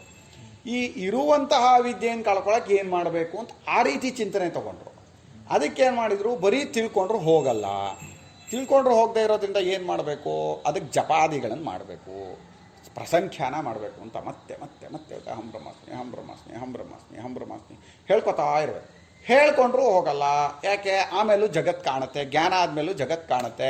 ಅದಕ್ಕೆ ಅವಿದ್ಯಾ ಲೇಷವಾದ ಅಂತ. ಅವಿದ್ಯೆ ಇನ್ನು ಬೆಳ್ಳುಳ್ಳಿಯನ್ನು ಒಂದು ಪಾತ್ರೆಯಲ್ಲಿಟ್ಟರೆ ತೆಗೆದ ಮೇಲೂ, ಬೆಳ್ಳುಳ್ಳಿಯನ್ನು ತೆಗೆದ ಮೇಲೂ ಹೇಗಲ್ಲಿ ವಾಸನೆ ಬರ್ತಾ ಇರುತ್ತೋ ಹಾಗೆ ಅವಿದ್ಯೆ ಅನ್ನೋದು ಹೋದ ಮೇಲೂ ಕೂಡ ಅವಿದ್ಯಾ ವಾಸನೆ ಇರುತ್ತೆ. ಅವಿದ್ಯಾ ವಾಸನೆಯಿಂದ ಜಗತ್ತು ಕಾಣುತ್ತೆ ಅಂದರು. ನೋಡಿ, ಒಂದು ಕಡೆ ತಪ್ಪಿಕೊಂಡ್ರೆ ತಪ್ಪು ತಪ್ಪು ತಪ್ಪು ತಪ್ಪು ತಪ್ಪು ತಪ್ಪು ಅಂತ. ಸರಿ, ಈ ಅವಿದ್ಯೆಗೆ ಲಕ್ಷಣ ಏನಪ್ಪ? ಯಾವುದಾದ್ರೂ ಒಂದು ಇದ್ದರೆ ಅದಕ್ಕೊಂದು ಲಕ್ಷಣ ಹೇಳಬೇಕಲ್ವಾ? ಜಗತ್ತಿಗೆ ಲಕ್ಷಣ ಏನು, ಪರಮಾತ್ಮನಿಗೆ ಲಕ್ಷಣ ಏನು ಎಲ್ಲ ಹೇಳ್ತಾರೆ. ಪರಮಾತ್ಮನ ಲಕ್ಷಣವನ್ನೇ ಹೇಳ್ತಾರೆ, ಯಾವನು ಚೈತನ್ಯ ಸ್ವರೂಪನೋ ಜ್ಞಾನ ಸ್ವರೂಪನೋ ಆನಂದ ಸ್ವರೂಪನೋ ಅವನ ಚೈತನ್ಯವೇ ಇಲ್ಲಿ ತೋರ್ತಾ ಇರೋದು. ಅದರಿಂದ ಈ ಚೈತನ್ಯ ಸ್ವರೂಪವಾಗಿರೋನು ಪರಮಾತ್ಮ. ಜನ್ಮಾದ್ಯಸೇತಃ, ಯಾವಾತಿಂದ ಜಗತ್ ಸೃಷ್ಟಿಯಾಗಿದೆಯೋ ಅಂದರೆ ಅನುಮಾನ ಅಲ್ಲ, ಅದು ಲಕ್ಷಣವನ್ನು ಹೇಳ್ತಾ ಇದೆ. ಪರಮಾತ್ಮನು ಇಡೀ ಜಗತ್ತಿಗೆ ಕಾರಣನು ಅಂತ. ಇದಾನೋ ಇಲ್ವೋ ಆ ಥರ ಹೇಳ್ತಾ ಇಲ್ಲ. ಇಡೀ ಜಗತ್ತು ಯಾರಾತನಿಂದ ಸೃಷ್ಟಿಯಾಯಿತೋ ಅವನು ಪರಮಾತ್ಮ, ಅದು ಅವನ ಲಕ್ಷಣ ಅಂತ ಹೀಗೆ ಹೇಳ್ಕೊಂಡವ್ರು. ಸರಿ, ಅವಿದ್ಯೆಗೆ ಏನು ಲಕ್ಷಣ ಅಂತ ಕೇಳಿದ್ರು. ಅವಿದ್ಯೆ ಇದೆ ಅಂತ ಇದ್ದೀರಲ್ಲ, ಅವಿದ್ಯೆ ಹೇಗಿದೆ ಅಂದರು. ಅದರಲ್ಲಿ ಒಂದಷ್ಟು ಜನ ಏನು ಮಾಡಿದ್ರು, ಅವಿದ್ಯೆ ಅನ್ನೋದು ಜಡಶಕ್ತಿ ಅಂತ ಹೇಳಿದ್ರು. ಜಡಕ್ಕೆ ಶಕ್ತಿ ಇರುತ್ತಾ? ಇಲ್ಲ, ಹೇಳಿದ್ರು ಜಡಶಕ್ತಿ. ಆಮೇಲೆ ಆವರಣಾತ್ಮಕ ಅಂದರು, ಅವಿದ್ಯೆ ಮುಚ್ಕೊಳ್ಳುತ್ತೆ ಅಂದರು. ಅವಿದ್ಯೆ ಪರಮಾತ್ಮನನ್ನು ಹೋಗಿ ಮುಚ್ಕೊಂಡ್ಬಿಡುತ್ತೆ ಅಂತ, ಆವರಣ ಜಡಶಕ್ತಿ, ಆವರಣಾತ್ಮಿಕ. ಆಮೇಲೆ ಅವಿದ್ಯೆ ಅನ್ನೋದು ಇದೆ ಅಂತಲೂ ಹೇಳಕ್ಕೆ ಬರಲ್ಲ, ಇಲ್ಲ ಅಂತಲೂ ಹೇಳಕ್ಕೆ ಬರಲ್ಲ. ಆಚಾರ್ಯರು ವಸ್ತುಗಳನ್ನು ಇದೆ ಅಂತ ಹೇಳಕ್ಕೆ ಬರಲ್ಲ, ಇಲ್ಲ ಅಂತ ಹೇಳಕ್ಕೆ ಬರಲ್ಲ ಅಂತ ಹೇಳಿದ್ದಾರೆ. ಹೇಗೆ ಅಂದರೆ, ಈ ಈಗ ಒಂದು ಹಗ್ಗವನ್ನು ಹಾವು ಅಂತ ತಪ್ಪು ತಿಳ್ಕೊಂಡಲ್ಲ ನಾನು. ಆ ಹಾವು ಹಗ್ಗಕ್ಕಿಂತ ಬೇರೆಯಾಗಿದೆ ಅಂತಲೂ ಹೇಳಕ್ಕೆ ಬರಲ್ಲ, ಇಲ್ಲ ಅಂತಲೂ ಹೇಳಕ್ಕೆ ಬರಲ್ಲ. ತತ್ವದ ದೃಷ್ಟಿಯಿಂದ ಇದೆ ಅಂತ ಹೇಳಕ್ಕೆ ಬರಲ್ಲ, ಇಲ್ಲ ಅಂತ ಹೇಳಕ್ಕೆ ಬರಲ್ಲ ಅಂತ ಹೇಳಿದ್ದು. ಈಗ ನೋಡ್ತಾ ಇದ್ದೀನಿ, ಕಾಣಿಸ್ತಾ ಇದೆ, ಹಾವು ಕಾಣಿಸ್ತಾ ಇದೆ, ಹಾಗಾಗಿ ಇಲ್ಲ ಅಂತ ಹೇಳಕ್ಕೆ ಬರಲ್ಲ. ನಿಜವಾಗಿಯೂ ಇದೆಯೋ ಅಂತ ಕೇಳಿದರೆ ಹಗ್ಗಕ್ಕಿಂತ ಬೇರೆ ಆಗಿಲ್ಲ, ಅದರಿಂದ ಇದೆ ಅಂತಲೂ ಹೇಳಕ್ಕೆ ಬರಲ್ಲ ಅಂತ ತತ್ವದ ದೃಷ್ಟಿಯಿಂದ ವಸ್ತುವಿಗೆ ಹೇಳಿದರು. ಇವರು ಮಧ್ಯದಲ್ಲಿ ಅವಿದ್ಯೆಗೆ ಹೇಳಿಬಿಟ್ರು. ಅದನ್ನ ಅವಿದ್ಯೆಯನ್ನೇ ಪರಮಾತ್ಮಗಿಂತ ಬೇರೆಯಾಗಿದೆಯೋ ಅಂತ ಹೇಳಕ್ಕೆ ಬರಲ್ಲ, ಬೇರೆಯಾಗಿಲ್ವೋ ಅಂತ ಹೇಳಕ್ಕೆ ಬರಲ್ಲ ಅಂತ. ಅದು ಅನಿರ್ವಚನೀಯ. ಅನಿರ್ವಚನೀಯ ಅಂದ್ರೇನೋ, ಇದೆ ಅಂತಲೂ ಹೇಳಕ್ಕೆ ಬರಲ್ಲ, ಇಲ್ಲ ಅಂತಲೂ ಹೇಳಕ್ಕೆ ಬರಲ್ಲ. ನ ನಿರ್ವಚನೀಯ ಅನಿರ್ವಚನೀಯ ನ ನಿರ್ವಕ್ತುಂ ಶಕ್ಯ. ಇದನ್ನು ಸ್ಪಷ್ಟವಾಗಿ ಬಿಡಿಸಿ ಹೇಳೋಕ್ಕಾಗಲ್ಲ ಅಂತ ಅವಿದ್ಯೆಗೆ ಹೇಳ್ಬಿಟ್ರು. ಅಯ್ಯೋ, ಎಷ್ಟೆಷ್ಟು ತಪ್ಪು ತಿಳುವಳಿಕೆ ಆಗ್ತಾ ಹೋಗುತ್ತೆ ಅಂದರೆ, ಈಗ ಅವಿದ್ಯೆ ಏನು ಇದೆ ಅಂತ ಮಾಡಿಕೊಂಡು ಅದನ್ನ ಇಲ್ಲೇ ತತ್ವಕ್ಕಿಂತ ಬೇರೆಯಾಗಿ ಇಲ್ಲಿ ಇದೆ ಅಂತಲೂ ಹೇಳಕ್ಕೆ ಬರಲ್ಲ, ಇಲ್ಲ ಅಂತಲೂ ಹೇಳಕ್ಕೆ ಬರಲ್ಲ ಅಂತಾಗಿ ಅವಿದ್ಯೆ ಅನ್ನೋದೊಂದು ಎಂಟಿಟಿ ಆಗೋಯ್ತೀಗ, ಒಂದು ವಸ್ತು ಆಗೋಯ್ತೀಗ. ವಸ್ತುವಾಗಿರೋದನ್ನು ತಿಳ್ಕೊಂಡ್ರೆ ಹೋಗುತ್ತಾ? ಅದಿಲ್ಲ, ಅಲ್ಲಿ ಮರ ಇಲ್ಲಾಂದ್ರೆ ಹೋಗ್ಬಿಡುತ್ತಾ ಅದು? ಸಾಧನವೇ ಬೇರೆ ಬರಬೇಕಾಯ್ತೀಗ. ಇವರು ನಮ್ಮ ಸ್ವಾಮಿಗಳು ಬರೆದಿರೋದು ಈ ವ್ಯಾಖ್ಯಾನಕಾರರ ಕೆಲವು ಈ ವಿಚಾರಗಳೆಲ್ಲ ಇದೆಯಲ್ಲ, ಇದು ಸಾಂಖ್ಯರು ಹೇಳ್ತಾ ಇದ್ದಿದ್ದು ಹೀಗೇನೆ. ಸಾಂಖ್ಯರು ಅಂತ ನಾವು ಹೇಳ್ತೀವಲ್ಲ, ಕಪಿಲ ಸಾಂಖ್ಯರು, ಆ ಸಾಂಖ್ಯರ ವಾದವು ಹೀಗೇ ಇತ್ತು. ಇದೆ ಈಗ ನಾನು ಹೇಳಿದ್ದಲ್ಲ, ಇದನ್ನೇ ಆ ಅವಿದ್ಯಾ ಅನ್ನೋ ಜಾಗದಲ್ಲಿ ಅವರು ಅವ್ಯಾಕೃತ ಅಂತ ಹಾಕ್ತಿದ್ರು, ಅಷ್ಟೇ ವ್ಯತ್ಯಾಸ. ಗೊತ್ತಾಯ್ತಾ? ಪ್ರಧಾನ ಅವ್ಯಾಕೃತ ಅಂತ ಹಾಕ್ತಿದ್ರು. ಓಕೆನಾ? ಪ್ರಧಾನ ಅಂದರೆ ಜಗತ್ತಿಗೆ ಮೂಲಾವಸ್ಥೆ ಅಂತ. ಈ ಜಗತ್ತಿನ ಮೂಲ ರೂಪ ಮೂಲಾವಸ್ಥೆ. ಜಗತ್ತಿನ ಮೂಲಾವಸ್ಥೆ ಅದು. ಈಗ ಏನು ಇವ್ರು ಹೇಳ್ತಾ ಇದ್ದಾರೋ ಅದನ್ನೇ ಅವ್ರು ಹೇಳ್ತಿದ್ರು. ಅವರು ಅವೈದಿಕರು, ವೇದವನ್ನು ಒಪ್ತಿರ್ಲಿಲ್ಲ. ಆಚಾರ್ಯರು ಅವ್ರನ್ನ ಖಂಡನೆ ಮಾಡಿದರು. ಆದರೆ ಇವರುಗಳು ವೇದವನ್ನು ಒಪ್ಕೊಂಡು ಅದನ್ನೇ ವೇದದಲ್ಲಿ ಹೇಳಿದೆ ತಗೊಂಬಂದಿದ್ರು. ಎಷ್ಟು ತಪ್ಪಿಕೊಂಡು. ಆಶ್ಚರ್ಯ ಏನು ಅಂದರೆ, ನಮ್ಮ ಸ್ವಾಮಿಗಳ ಕಾಲದವರೆಗೆ ಇದನ್ನು ಖಂಡನೆ ಮಾಡೋರೇ ಯಾರೂ ಇರಲಿಲ್ಲ. ಭಯ. ಎಷ್ಟೋ ಜನಕ್ಕೆ ಗೊತ್ತಿತ್ತು, ತಪ್ಪು ಅಂತ ಗೊತ್ತಿತ್ತು. ಕೃಷ್ಣಸ್ವಾಮಿ ಅಯ್ಯರವ್ರಿಗೆ ಗೊತ್ತಿತ್ತು, ಅವರೇ ಹೇಳಿದ್ದು ತಪ್ಪು ಇದೆಲ್ಲ ಅಂತ. ಆಮೇಲೆ ಕೆಲವರು ಸಣ್ಣದಾಗಿ ಸ್ವಲ್ಪ ಇಷ್ಟಿಷ್ಟೇ ಬರೆದಿದ್ದಾರೆ. ಇದು ಪ್ರಧಾನವಾಗಿ ಹಿಡಿದು ಹೋಗಕ್ಕೆ ಹೋದರೆ ಇಡೀ ಎಲ್ಲ ಮಠಗಳು ವಿರೋಧ ಆಗುತ್ತೆ. ಮಠಗಳೆಲ್ಲ ನಿಂತಿರೋದು ವ್ಯಾಖ್ಯಾನಕಾರಗಳಿಂದಲೇ. ಶಂಕರಾಚಾರ್ಯರ ಮಠ ಅಂತ ಸಂಪ್ರದಾಯ ಅವ್ರ ಶಿಷ್ಯರು ಇವರು ಶಿಷ್ಯರು ಅಂತ ಕೊಂಡಿ ಹಾಕ್ಕೊಂಡು ಬಂದಿದ್ದಾರಲ್ಲ, ಅಷ್ಟು ಮಠಗಳಿಗೆ ಬೇಜಾರಾಗೋಗುತ್ತೆ. ಈ ಧೈರ್ಯನೇ ಯಾರೋ ಮಾಡಿರಲಿಲ್ಲ. ಸ್ವಾಮಿಗಳು ನಿರ್ದಾಕ್ಷಿಣ್ಯವಾಗಿ ಖಂಡನೆ ಮಾಡಿದ್ರು. ತಪ್ಪು ಅಂತ ಕಂಡು ಜಾಗದಲ್ಲಿ ತಪ್ಪೇ ಅದು, ಯಾರಾದ್ರೇನು. ಆದರೆ ಅವ್ರ ಬಗ್ಗೆ ಗೌರವ ಇಲ್ಲ ಅಂತಲ್ಲ, ಅವ್ರ ವಿಚಾರ ಈ ವಿಚಾರದಲ್ಲಿ ಅವ್ರು ತಪ್ಪು ಅಷ್ಟೇ. ಹಾಗಂತ ಅವರೆಲ್ಲರೂ ಷಟ್ಶಾಸ್ತ್ರ ಪಂಡಿತರು, ಶಾಸ್ತ್ರೋಕ್ತ ಕರ್ಮಗಳನ್ನು ಅನುಷ್ಠಾನ ಮಾಡುವಂಥವ್ರು, ಭಾಮತಿಕಾರರೆಲ್ಲ ಯಜ್ಞಯಾಗಾದಿಗಳನ್ನೆಲ್ಲ ಮಾಡಿದಂಥವ್ರು, ಅಷ್ಟೂ ಜ್ಞಾನ ಇದೆ. ಆ ವಿಷಯದಲ್ಲಿ ಗೌರವನೇ ಇದೆ ಅವ್ರ ಬಗ್ಗೆ. ಹಿಂದೂ ಧರ್ಮದ ಉದ್ಧಾರಕರು ಅವರೆಲ್ಲ, ಆ ವಿಚಾರದಲ್ಲಿ ಗೌರವ ಇದೆ. ಈ ವಿಚಾರ ತಪ್ಪು ಅಷ್ಟೇ ಹೇಳ್ತಾ ಇರೋದೇ ಹೊರತು ಇದು ಇಟ್ಕೊಂಡು ಇವ್ರಿಗೆ ದ್ವೇಷ ಅಂತ ಅನ್ಕೋತಾರೆ. ಅಲ್ಲಪ್ಪ, ವಿಚಾರ ತಪ್ಪು ಮಾತ್ರ ಒಂದು ಬಗ್ಗೆ ದ್ವೇಷ ಬಂದ್ಬಿಡುತ್ತಾ? ಹಾಗೆ ತುಂಬ ಅನಿರ್ವಚನೀಯವಾದ ಇನ್ನೂ ತುಂಬ ಇದೆ ಹೇಳೋದು. ಸ್ವಾಮಿಗಳು ಬರೆದಿದ್ದಾರೆ ಆವರಣಾತ್ಮಿಕ ಚಿಚ್ಛಕ್ತಿ ತತ್ವಾನತ್ವಾಭ್ಯಾಮ ನಿರ್ವಚನೀಯ ಅಂತ ನೀವು ತುಂಬ ಇದೆ ಅವ್ರದ್ದು. ಅದೊಂಥರ ಅವ್ರ ಕಾನ್ಸೆಪ್ಟೇ ಬೇರೆ ಅದೊಂದು. ಒಟ್ಟಲ್ಲಿ ಇಷ್ಟಂತೂ ಸತ್ಯ. ಜಗತ್ತಿಗೆ ಮೂಲವಾದದ್ದು, ಜಗತ್ತು ಇರುವುದಕ್ಕೆ ಅವಿದ್ಯೆಯೇ ಕಾರಣ.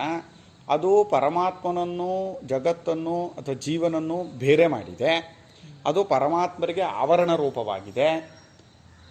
ಈ ಥರ ಎಲ್ಲ ಹೇಳ್ಕೊಂಡು ಇನ್ನಷ್ಟು ಗಟ್ಟಿ ಆ ಅವಿದ್ಯೆ ಮೂಲ ವಿದ್ಯೆ ಇದೆಯಲ್ಲ, ಅದರಿಂದ ಈ ತುಲಾವಿದ್ಯೆ ಅಂತ ಒಬ್ಬೊಬ್ಬನಲ್ಲೂ ಅವಿದ್ಯೆ ಅನ್ನೋದು ಬೇರೆ ಬೇರೆ ಆಗಿದೆ. ಈ ತುಲಾವಿದ್ಯೆಯನ್ನು ಕಳ್ಕೊಂಡು ಮಾತ್ರಕ್ಕೆ ಮೂಲಾವಿದ್ಯೆ ಏನು ಹೋಗಿರಲ್ಲ. ಅದನ್ನು ಕಳ್ಕೋಬೇಕು ಅಂದರೆ ಪ್ರಸಂಖ್ಯಾನಾದಿಗಳನ್ನು ಮಾಡಬೇಕು, ಮತ್ತೆ ಇದನ್ನು ಜಾಸ್ತಿ ಉಳಿಸ್ಕೋಬೇಕು ಜ್ಞಾನ ಆದಮೇಲೂ. ಆಮೇಲೆ ದೇಹ ಬಿದ್ದೋದ್ಮೇಲೆ ನಿಜವಾದ ಮುಕ್ತಿಯಾಗೋದು. ಹೀಗೆ ಅಂತ ಅವ್ರು ಅಲ್ಲ, ಅವಿದ್ಯೆ ಇದೆ ಅಂತ ಗಟ್ಟಿ ಮಾಡಿಕೊಂಡು ಎಷ್ಟು ಜಪ ಮಾಡಿದ್ರೆ ಏನು? ಅದನ್ನೇ ಆ ಸ್ವಾಮಿಗಳು ಬರ್ತಿದ್ದಾರೆ. ಅಲ್ಲಪ್ಪ, ಅವಿದ್ಯೆ ಎಷ್ಟಾದರೂ ನೀವು ಜಪ ಮಾಡಿದ್ರೆ ಹೇಗಯ್ಯ ಹೋಗುತ್ತೆ ಇರೋವಂಥದ್ದು? ನಾವೇ ಮಾಡ್ಕೊಂಡು ಇದೆ ಅಂತ ಗಟ್ಟಿಯಾಗಿ ಹೋಗುತ್ತೆ, ಮಾಡಿದ್ರೆ ಹೋಗುತ್ತಾ ಅಂತ ಸ್ವಾಮಿಗಳು. ಏನು ಮಾಡಿದ್ರು ನಿಮ್ಮಲ್ಲಿ ಮೋಕ್ಷವೇ ಇಲ್ಲ ಅಂತ. ನಿಮ್ಮ ಪ್ರಕಾರ ಮೋಕ್ಷ ಅನ್ನೋದು ಹೊಂದಲ್ಲ ಅಂತ ಸ್ವಾಮಿಗಳು ಬರೆದಿಟ್ಬಿಟ್ಟಿದ್ದಾರೆ ಎಲ್ಲ. ಶಂಕರ ಸಿದ್ಧಾಂತ ಅಂತ ಒಂದು ಗ್ರಂಥ ಇದೆ, ಸಣ್ಣದು, ತುಂಬ ಚೆನ್ನಾಗಿದೆ, ಅದು ಓದೋಣ. ಸ್ವಾಮಿಗಳ ಕನ್ನಡ ಗ್ರಂಥಗಳನ್ನು ಓದಬೇಕು ಇದೇ ಥರ. ಪ್ರತಿನಿತ್ಯ ಅಧ್ಯಾತ್ಮವೆಂದರೇನು ಒಂದಿಂದ ಶುರು ಮಾಡಿಕೊಂಡು ಪ್ರತಿಯೊಂದು ಕನ್ನಡ ಗ್ರಂಥಗಳನ್ನು ಓದಬೇಕು. ಎಷ್ಟೆಷ್ಟು ವಿಚಾರಗಳಿದೆ ಗೊತ್ತಾ? ಅಬ್ಬಬ್ಬಬ್ಬ. ಮುಖ್ಯವಾಗಿ ವಿದ್ಯತೆ ಹೃದಯ ಗ್ರಂಥಿ. ಹೃದಯ ಗ್ರಂಥಿ ಎಂಬ ಮಂತ್ರಕ್ಕೆ ಹೃದಯ ಗ್ರಂಥಿ ಎಂದರೆ ಅವಿದ್ಯೆಯ ವಾಸನೆಗಳ ಹಿಂಡಾದ ಕಾಮವು ಎಂದು ಬರೆದಿರುವ ಭಾಷ್ಯಕ್ಕೆ ಇವರು ಬರೆದಿರುವ ಆಕ್ಷೇಪ ಸಮಾಧಾನಗಳನ್ನು ವಾಚಕರು ಲಕ್ಷ್ಯದಲ್ಲಿಡುವುದು ಒಳ್ಳೆಯದು. ಈಗ ನಾನು ವೇದಾಂತ ಪಾಠ ಮಾಡ್ತಾ ಇದ್ದೀನೋ, ಅಕ್ಷರಗಳನ್ನು ಹೇಳ್ಕೊಡ್ತಾ ಇದ್ದೀನೋ ಅಂತ ಗೊತ್ತಾಗ್ತಾ ಇಲ್ಲ. ಇದು ಆ ಈ ತಿದ್ದೋ ಪಾಠವಾ, ವೇದಾಂತದ ಮೇಲುಮಟ್ಟದ ಪಾಠವಾ, ಯಾವ ಪಾಠವಾ ಇದು? ಮತ್ತೆ ಹಿಂಗೆ ಓದ್ತೀರಿ ಅಥಾ ಥಾ ಥಾ ಫಾ ಥಾ ಥಾ ಕೋಥ ಅಂದ್ಕೊಂಡು. ಅಯ್ಯೋ ರಾಮ ಪ್ರಭೋ, ನೀನೇ ಗತಿ. ವಿದ್ಯತೆ ಹೃದಯ ಗ್ರಂಥಿಶ್ಛಿದ್ಯಂತೆ ಸರ್ವ ಸಂಶಯಾ ಕ್ಷೀಯಂತೆ ಚಾಸ್ಯ ಕರ್ಮಾಣಿ ತಸ್ಮಿನ್ ದೃಷ್ಟೇ ಪರಾವರೆ ಅಂತ ಒಂದು ಮಂತ್ರ. ಅದರಲ್ಲಿ ಹೃದಯ ಗ್ರಂಥಿಗಳು ಅಂದರೆ ಆಚಾರ್ಯರು ಅವಿದ್ಯೆಯ ವಾಸನೆಗಳೇನಿದೆ, ಅವಿದ್ಯೆಯ ವಾಸನೆಗಳು ಅಂದರೆ ಕಾಮ, ಅಂದರೆ ದೇಹೇಂದ್ರಿಯಗಳನ್ನೇ ನಾನು ಅಂತ ತಪ್ಪು ತಿಳ್ಕೊಂಡಿದ್ದೀನಿ. ಈ ತಪ್ಪು ತಿಳುವಳಿಕೆಯಿಂದ ಆಸೆ ಅನ್ನೋದು ಉಂಟಾಗುತ್ತೆ. ಇವೆಲ್ಲ ಬೇರೆ ಅಂತ ಆಯ್ತು. ಈಗ ಇವುಗಳಲ್ಲಿ ಒಂದಷ್ಟು ನನಗೆ ಬೇಕು ನನ್ನ ಸುಖಕ್ಕೆ ಅಂತ ಆಯಿತು. ಆ ಕಾಮಗಳು ಒಂದೊಂದು ಸಲ ಅನುಭವಿಸಿದಾಗಲೂ ಮನಸ್ಸಿನಲ್ಲಿ ಹೋಗಿ ಒಂದೊಂದು ಸಲ ಒಂದು ಮುದ್ರೆ ಎತ್ತಿ ಹೋಗುತ್ತೆ. ಅದು ವಾಸನೆ. ಆ ವಾಸನೆಗಳು ಕಗ್ಗಂಟಾಗ್ಬಿಟ್ಟಿದೆ. ಈಗ ಗಟ್ಟಿಯಾಗಿ ಕೂತ್ಕೊಂಡ್ಬಿಟ್ಟಿದೆ ಈಗ ವಾಸನೆಗಳು. ಆ ವಾಸನೆಗಳೆಲ್ಲ ಹೋಗಿಸ್ಬೇಕು. ವಾಸನೆಗಳನ್ನು ಹೋಗಿಸ್ಕೊಳ್ಳೋಕ್ಕೆ ಸಾಧನೆಗಳು. ಮನಸ್ಸನ್ನು ಶುದ್ಧಿ ಮಾಡ್ಕೊಳ್ಳೋದು ಅಂದ್ರೆ ಅದೇನೆ. ಅದು ಹೃದಯದ ಗ್ರಂಥಿ ಅಂತ ಆಚಾರ್ಯರು ಬರೆದರು. ಈಗ ನೋಡಿ, ಇದಕ್ಕೆ ಬರೀತಾರೆ ನೋಡಿ. ಅವರೇನು ಹೇಳ್ತಾರೆ ಇದಕ್ಕೆ? ಆಕ್ಷೇಪ ಸಮಾಧಾನ ಮಾಡ್ಕೊಂಡು ಹೇಳ್ಕೊಂಡು ಹೋಗ್ತಾರೆ ವ್ಯಾಖ್ಯಾನ ಬರೆಯೋರು. ಏನು ಅಂದರೆ, ಅವಿದ್ಯೆಯ ವಾಸನೆಗಳ ಹಿಂಡು ನಾಶವಾಗುತ್ತದೆ ಎಂಬುದರ ಅರ್ಥವೇನೋ ಅಂತ. ಅವಿದ್ಯೆಯ ವಾಸನೆಗಳ ಹಿಂಡು ನಾಶವಾಗುತ್ತದೆ ಎಂಬುದರ ಅರ್ಥವೇನು ಅಂತ ಅವರೇ ಆಕ್ಷೇಪ ಹಾಕ್ಕೊಂಡಿದ್ದಾರೆ. ಉತ್ತರ ಹೇಳ್ತಾರೆ ಅವರೇನೆ. ಬುದ್ಧಿಯು ಇದ್ದುಕೊಂಡಿರುವಾಗಲೇ ಅವಿದ್ಯಾದಿಗಳು ನಾಶವಾಗುವುದು ಜ್ಞಾನದ ಫಲವೇ, ಅಥವಾ ಅದು ಹೋದ ಬಳಿಕ ಅವು ನಾಶವಾಗುವುದೇ? ನೋಡಿ, ಬುದ್ಧಿಯು ಇರುವಾಗಲೇ ಅವಿದ್ಯಾದಿಗಳು ನಾಶವಾಗೋದು ಜ್ಞಾನದ ಫಲವಾ, ಅಥವಾ ಅವುಗಳು ಹೋದ ಬಳಿಕ, ಯಾವುದೋ ಬುದ್ಧ್ಯಾದಿಗಳು ಹೋದ ಬಳಿಕ ಆಗೋದು ಜ್ಞಾನದ ಫಲವಾ ಅಂತ ಪ್ರಶ್ನೆ. ಮೊದಲನೆಯದೆಂದು ಹೇಳುವುದು ಸರಿಯಲ್ಲ. ಏನೋ ಬುದ್ಧಿಯು ಇದ್ದುಕೊಂಡಿರುವಾಗಲೇ ಆ ಅವಿದ್ಯಾದಿ ವಾಸನೆಗಳು ಹೋಗುತ್ತೆ ಅಂತ ಹೇಳಬಾರ್ದು, ಸರಿಯಲ್ಲ ಅದು. ನೋಡಿ, ಅವರು ಇದು ಮೂಲಾವಿದ್ಯೆ. ಬುದ್ಧಿ ಇರೋವಾಗಲೇ ಅಲ್ಲ, ಬುದ್ಧಿ ಇರಬಾರ್ದು. ಬುದ್ಧಿ ಇರೋವಾಗ ಬುದ್ಧಿಯ ವಾಸನೆಗಳು ಹೋಗುತ್ತೆ. ಶಬ್ದಕ್ಕೆ ಅರ್ಥ ಏನು? ಹೃದಯದ ಗ್ರಂಥಿ ಅಂದ್ರೇನೋ ಅವಿದ್ಯಾದಿ ವಾಸನೆಗಳು. ಅದಿರೋದೆಲ್ಲಿ? ಬುದ್ಧಿಯಲ್ಲಿ. ಆ ಬುದ್ಧಿ ಇರೋವಾಗಲೇ ಅದೆಲ್ಲ ಹೋಗ್ಬಿಡುತ್ತಾ? ಹೋಗಲ್ಲ. ಅಯ್ಯೋ ರಾಮ. ಏಕೆಂದರೆ ಉಪಾದಾನ ಕಾರಣವಾದ ಬುದ್ಧಿಯು ಇರುವಾಗ ಕಾರ್ಯವಾದ ಅವಿದ್ಯಾದಿಗಳು ಅತ್ಯಂತವಾಗಿ ನಾಶವಾಗಲಾರದು. ನೋಡಿ ಎಷ್ಟು ತಪ್ಕೊಂಡ್ಬಿಟ್ರು ಅಂದರೆ, ಉಪಾದಾನ ಕಾರಣವಾದ ಬುದ್ಧಿ. ಈಗ ಏನು ಹೇಳ್ತಾ ಇದ್ದಾರೆ ಅವರು ಅಂದರೆ, ಅವಿದ್ಯಾದಿ ವಾಸನೆಗಳು ಬುದ್ಧಿಯಲ್ಲಿದೆ ಅಂತ. ಆದ್ದರಿಂದ ಬುದ್ಧಿಯೇ ಆ ರೂಪದಲ್ಲಿ ತೋರ್ತಾ ಇದೆ. ಹೀಗೆ ಆಯ್ತು. ಈಗ ಗಡಿಗೆ ಅಂದರೆ ಹೇಗೆ ಮಣ್ಣೇನೋ ಗಡಿಗೆಗೆ ಉಪಾದಾನ ಕಾರಣ. ಉಪಾದಾನ ಕಾರಣ ಅಂದರೆ ಅದು ಅನುಸ್ಯೂತವಾಗಿ ಸೇರ್ಕೊಂಡು ಬಂದಿರುತ್ತಲ್ಲ, ಅದು ಉಪಾದಾನ ಕಾರಣ. ಅದ್ರ ಸೇರ್ಕೊಂಡೇ ಇರುತ್ತದು, ಕರೆಕ್ಟ್, ಸಬ್ಸಿಟ್. ಈಗ ಉಪಾದಾನ ಕಾರಣ ಗಡಿಗೆಗೆ ಮಣ್ಣು. ಹಾಗೆ ಅವಿದ್ಯಾದಿ ವಾಸನೆಗಳಿಗೆಲ್ಲ ಬುದ್ಧಿಯೇ ಉಪಾದಾನ ಕಾರಣ ಅಂದ್ಬಿಟ್ರು. ಅದೇ ಅದು ಅಂತ. ಆದ್ದರಿಂದ ಬುದ್ಧಿ ಇರುವಾಗ ಅದು ಹೋಗಬಾರ್ದು. ಉಪಾದಾನ ಕಾರಣವಾದ ಬುದ್ಧಿಯು ಇರುವಾಗ ಕಾರ್ಯವಾದ ಅವಿದ್ಯಾದಿಗಳು ಅತ್ಯಂತವಾಗಿ ನಾಶವಾಗಲಾರದು. ಆಚಾರ್ಯರು ಏನು ಹೇಳ್ತಾರೆ ನೋಡಪ್ಪ, ದೇಹೇಂದ್ರಿಯ ಮನೋಬುದ್ಧಿಗಳನ್ನು ನಾನು ಅಂತ ನೀನೇನು ಮಾಡ್ಕೋತಾ ಇದೀಯಾ, ಅದು ತಪ್ಪು ತಿಳುವಳಿಕೆ. ಅದು ಬುದ್ಧಿಯಲ್ಲೇ ಉಂಟಾಗಿರೋದು. ಆದರೆ ಅದೇ ಬುದ್ಧಿಯಲ್ಲಿ ದೇಹೇಂದ್ರಿಯ ಮನೋಬುದ್ಧಿಗಳು ನಾನಲ್ಲ ಅನ್ನೋ ತಿಳುವಳಿಕೆನೂ ಬುದ್ಧಿಲೇ ಉಂಟಾಗುತ್ತೆ. ಉಪಾದಾನ ಕಾರಣ ಅಲ್ಲ. ನೀನು ಎರಡೂ ತಿಳ್ಕೊಳ್ಳೋಕೆ ಬುದ್ಧಿನೇ ಕಾರಣ. ಬುದ್ಧಿಯಲ್ಲಿ ಈ ಜ್ಞಾನವನ್ನು ಪಡ್ಕೋಬೋದು, ಆ ಜ್ಞಾನವನ್ನು ಪಡ್ಕೋಬೋದು. ಆದರೆ ಒಂದು ಸತ್ಯ, ಈ ತತ್ವಜ್ಞಾನವಾದ ಬಳಿಕ ನಾನು ದೇಹೇಂದ್ರಿಯ ಮನೋಬುದ್ಧಿಗಳಲ್ಲ ಅಂತ ತಿಳ್ಕೊತೀಯ. ಆ ಜ್ಞಾನ ಆ ಬುದ್ಧಿಯಲ್ಲಿ ಉಂಟಾಗಿದೆ. ಅದು ಯಾವಾಗ ಇದನ್ನು ತಿಳ್ಕೊತೀಯ, ಬುದ್ಧಿ ಸಹಿತವಾಗಿ ಎಲ್ಲವೂ ಹೊರಟೋಗುತ್ತೆ. ಇದಕ್ಕೆ ಕನಸು ಉದಾಹರಣೆ. ಕನಸಿನಲ್ಲಿ ನಾನಲ್ಲಿ ಏನೇನು ತಿಳ್ಕೊಂಡೋ ಬುದ್ಧಿ ಸಹಿತವಾಗಿ ಫಲ ಸಹಿತವಾಗಿ ತಾನೇ ಕನಸು ಅಂತ ಆಗಿದ್ದು, ಸುಳ್ಳು ಅಂತಾಗಿದ್ದು. ಹಾಗಾಗತ್ತೆ ಅಂತ ಆಚಾರ್ಯರು. ಇವರು ನೋಡಿ, ಉಪಾದಾನ ಕಾರಣವಾದ ಬುದ್ಧಿಯು ಇರುವಾಗ ಕಾರ್ಯವಾದ ಅವಿದ್ಯಾದಿಗಳು ಅತ್ಯಂತವಾಗಿ ನಾಶವಾಗೋದಿಲ್ಲ. ಅದೇ ಅದು ಬುದ್ಧಿಯೇ ಆ ರೂಪದಲ್ಲಿ ತೋರ್ತಾ ಇದೆ ಎಂದರು. ಎರಡನೆಯ ಕಲ್ಪನೆಯೂ ಸರಿಯಲ್ಲ. ಎರಡನೇ ಕಲ್ಪವು ಸರಿಯಲ್ಲ. ಏಕೆಂದರೆ ಜ್ಞಾನಕ್ಕೆ ಜ್ಞಾನದೊಂದಿಗೆ ನೇರವಾಗಿ ವಿರೋಧವಿದೆಯೇ ಹೊರತು ಬುದ್ಧಿಯಾದಿಗಳಿಗೂ ಅದಕ್ಕೂ ವಿರೋಧವಿಲ್ವಂತೆ. ಜ್ಞಾನಕ್ಕೆ ನೋಡಿ, ಹಿಂದೆ ಬುದ್ಧಿ ಅಂದ್ರು ಅವಿದ್ಯಾವಾಸನೆಗಳು ಅಂದ್ರು ಒಂದೇ ಅಂದರು. ಎರಡನೇ ಕಲ್ಪ ಹೇಳುವಾಗ ಜ್ಞಾನಕ್ಕೆ ಅಜ್ಞಾನದ ಜೊತೆ ಸಂಬಂಧವೇ ಹೊರತು ಬುದ್ಧಿಯಾದಿಗಳ ಜೊತೆ ಸಂಬಂಧ ಇಲ್ಲ ಅಂದರು. ಅಜ್ಞಾನ ಅಂದರೆ ದೇಹೇಂದ್ರಿಯ ಮನೋಬುದ್ಧಿಗೆ ಸಹಿತವಾಗಿ ಎಲ್ಲವೂ ಅಜ್ಞಾನವೇ ಹೊರತು ಅಜ್ಞಾನ ಅನ್ನೋದು ಇದಕ್ಕಿಂತ ಬೇರೆ. ಅವ್ರಿಗೆ ಬೇರೆ ಅಜ್ಞಾನದ ಜೊತೆ ಜ್ಞಾನಕ್ಕೆ ಸಂಬಂಧವೇ ಹೊರತು ಬುದ್ಧಿಯಾದಿಗಳ ಜೊತೆ ಸಂಬಂಧ ಇಲ್ಲ ಅಂದರು. ನೋಡಿ, ಸ್ವಾಮಿಗಳು ಇದನ್ನೆಲ್ಲ ವಿವರಿಸ್ತಾರೆ. ಇದಲ್ಲದೆ ಬುದ್ಧಿಯಾದರೂ ಅನಾದಿಯೋ ಸಾದಿಯೋ ಮೊದಲನೆಯ ಪಕ್ಷವು ಸರಿಯಲ್ಲ. ಈ ಬುದ್ಧಿಗೆ ಬಂದರು. ಮತ್ತೆ ಬುದ್ಧಿಯನ್ನ ಅನಾದಿ ಅನ್ಬೇಕೋ ಆದಿ ಉಳ್ಳದ್ದು ಅನ್ಬೇಕೋ. ಸಾದಿ ಅಂದ್ರೇನು? ಆದಿನ ಸಹವರ್ತತೆ ಇತಿ ಸಾದಿಹಿ. ಒಂದು ಆದಿ ಇದೆ, ಒಂದು ಕಾರಣ ಇದೆ. ಬುದ್ಧಿಗೆ ಕಾರಣ ಇದೆಯೋ, ಬುದ್ಧಿಗೆ ಕಾರಣವೇ ಇಲ್ಲವೋ, ಬುದ್ಧಿ ಅನಾದಿಯಾಗಿ ಹೀಗೆ ಇದ್ಕೊಂಡಿದೆಯಾ ಅಂತ ಒಂದು ಪ್ರಶ್ನೆ ಬರುತ್ತೆ.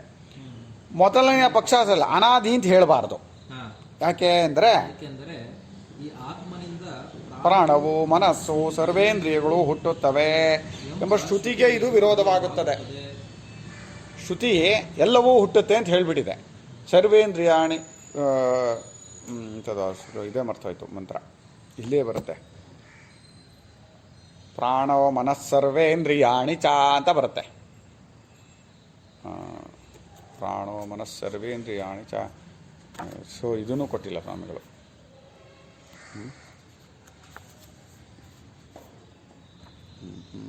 ಏತಸ್ಮಾಜ್ಜಾಯತೆ ಪ್ರಾಣೋ ಮನಸ್ಸರ್ವೇಂದ್ರಿಯಾಣಿ ಚ ಖಂ ವಾಯುರ್ಜ್ಯೋತಿರಾಪಃ ಪೃಥಿವೀ ವಿಶ್ವಸ್ಯ ಧಾರಿಣಿ ಅಂತ ಮಂತ್ರ.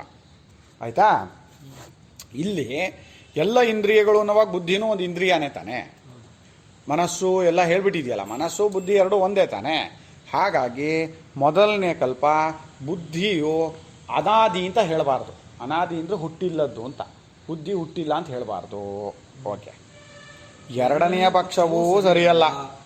ಏಕೆಂದರೆ ಪ್ರಳಯದಲ್ಲಿ ಬ್ರಹ್ಮಜ್ಞಾನವಿಲ್ಲದೆಯೇ ಬುದ್ಧಿಯು ನಾಶವಾಗಬಹುದಾದ್ದರಿಂದ ಜ್ಞಾನವೇ ಅನರ್ಥಕವೆಂದಾಗುತ್ತದೆ. ನೋಡಿ, ಬುದ್ಧಿ ನಾಶವಾಗತ್ತೆ ಅಂತ ಹೇಳ್ತಾರೆ ಅವರು ಆ ಟೈಮ್ನಲ್ಲಿ. ಪ್ರಳಯದಲ್ಲಿ ನಮಗೆ ಬುದ್ಧಿ ಹೊರಟೋಗೋದು ದೇಹೇಂದ್ರಿಯ ಮನೋಬುದ್ಧಿಗಳು ನಾನಲ್ಲ ಅಂತ ಅಭಿಮಾನ ಬಿಟ್ಕೊಂಡಾಗಲೇ ಹೊರತು ಅಲ್ಲಿವರೆಗೆ ಬುದ್ಧಿ ಹೋಗಿಲ್ಲ, ಆಯಿತಾ. ಆದರೆ ಇವ್ರ ಪ್ರಕಾರ ಪ್ರಳಯದಲ್ಲಿ ಬ್ರಹ್ಮಜ್ಞಾನವಿಲ್ಲದೆ ಬುದ್ಧಿ ಅನ್ನೋದು ನಾಶವಾಗಿ ಹೋಗಿರುತ್ತೆ. ಆದ್ದರಿಂದ ಬ್ರಹ್ಮಜ್ಞಾನವೇ ಬೇಡ ಅಂತ ಆಗ್ಬಿಡುತ್ತೆ ಬುದ್ಧಿಯ ನಾಶಕ್ಕೆ. ಹಾಗಾಗಿ ಎರಡನೆಯ ಪಕ್ಷವೂ ಸರಿಯಲ್ಲ. ಅವರೇ ಹೇಳ್ತಾ ಇದ್ದಾರೆ ಎಲ್ಲದನ್ನು. ಇದೂ ಅಲ್ಲದೆ ಬುದ್ಧಿಯ ಬುದ್ಧಿಯು ಸಾದಿ ಎನ್ನುವಾಗ ಬುದ್ಧಿಗೆ ಉಪಾದಾನವು ನೇರವಾಗಿ ಬ್ರಹ್ಮವೇ ಆದರೆ ಬ್ರಹ್ಮವು ನಾಶವಾಗದೆ ಅದು ಅತ್ಯಂತವಾಗಿ ನಾಶವಾಗದು. ನೋಡಿ, ಬುದ್ಧಿಯು ಸಾದಿ ಎನ್ನುವಾಗ ಬುದ್ಧಿಗೆ ಉಪಾದಾನ ಬ್ರಹ್ಮವೇ ಅಂತ ಆಗ್ಬಿಟ್ರೆ, ಉಪಾದಾನ ಅಂದ್ರೇನೋ ಯಾವುದಿದ್ದಾಗ ಮಾತ್ರ ಇದು ಬರೋದು, ಯಾವ ಕಾರಣ ಇದ್ರೆ ಮಾತ್ರ ಯಾವ ಕಾರ್ಯ ಬರುತ್ತೋ ಅದು ಕಾರಣಕ್ಕೆ ಉಪಾದಾನ ಕಾರಣ ಅಂತ ಹೆಸರು. ಮಣ್ಣು ಗಡಿಗೆಗೆ ಕಾರಣವಾದಂತೆ. ಈಗ ಬ್ರಹ್ಮವನ್ನೇನಾದರೂ ನೀವು ಬುದ್ಧಿಗೆ ಆದಿ ಅಂತ ಹೇಳಿಬಿಟ್ರೆ, ಬುದ್ಧಿ ಅನ್ನೋದು ಬ್ರಹ್ಮನಿಂದ ಬಂದಿದೆ ಅಂತ ಆಗ್ಬಿಟ್ರೆ, ಬ್ರಹ್ಮ ನಾಶವಾಗದೇ ಇದ್ರೆ ಬುದ್ಧಿ ನಾಶವಾಗೋದೇ ಇಲ್ಲ ಅಂತ ಆಗುತ್ತೆ. ಯಾಕೆ? ಈಗ ಉಪಾದಾನ ಕಾರಣ ಗಡಿಗೆಗೆ ಮಣ್ಣು ಉಪಾದಾನ ಕಾರಣ. ಈಗ ಇದ್ಯಾವುದು ಮಣ್ಣಿಗಿಂತ ಬೇರೆ ಇಲ್ಲ ಅಂತ ತಿಳ್ಕೊಂಡ್ರೆ ಗಡಿಗೆ ಹೋಯ್ತೋ ಇಲ್ವೋ? ಯೋಚನೆ ಮಾಡಲ್ಲ. ಇದೆಲ್ಲ ನಿಮಗೆ ತುಂಬ ಕಷ್ಟ ಆಗ್ತಾ ಇದೆ, ನಂಗೆ ಗೊತ್ತಾಗ್ತಾ ಇದೆ. ಇದು ಏನಾಗ್ತಾ ಇದೆ ಅಂದರೆ ಬರೀ ವೇದಾಂತ ಅಲ್ಲ, ಇದು ವ್ಯಾಖ್ಯಾನಕಾರಗಳ ತಪ್ಪನ್ನೆಲ್ಲ ಹೇಳ್ಕೊಂಡು ಹೋಗ್ಬೇಕು. ಶುರು ಇದು ಕಷ್ಟ ಆಗುತ್ತೆ ಸ್ವಲ್ಪ. ಆಗಲಿ, ಓದೋಣ. ಮಾಯೆಯೇ ಕಾರಣವಾದರೆ ದೃಷ್ಟುವಿನ ಜ್ಞಾನದಿಂದ ಆ ಮಾಯೆಯು ನಾಶವಾಗಲಾರದು.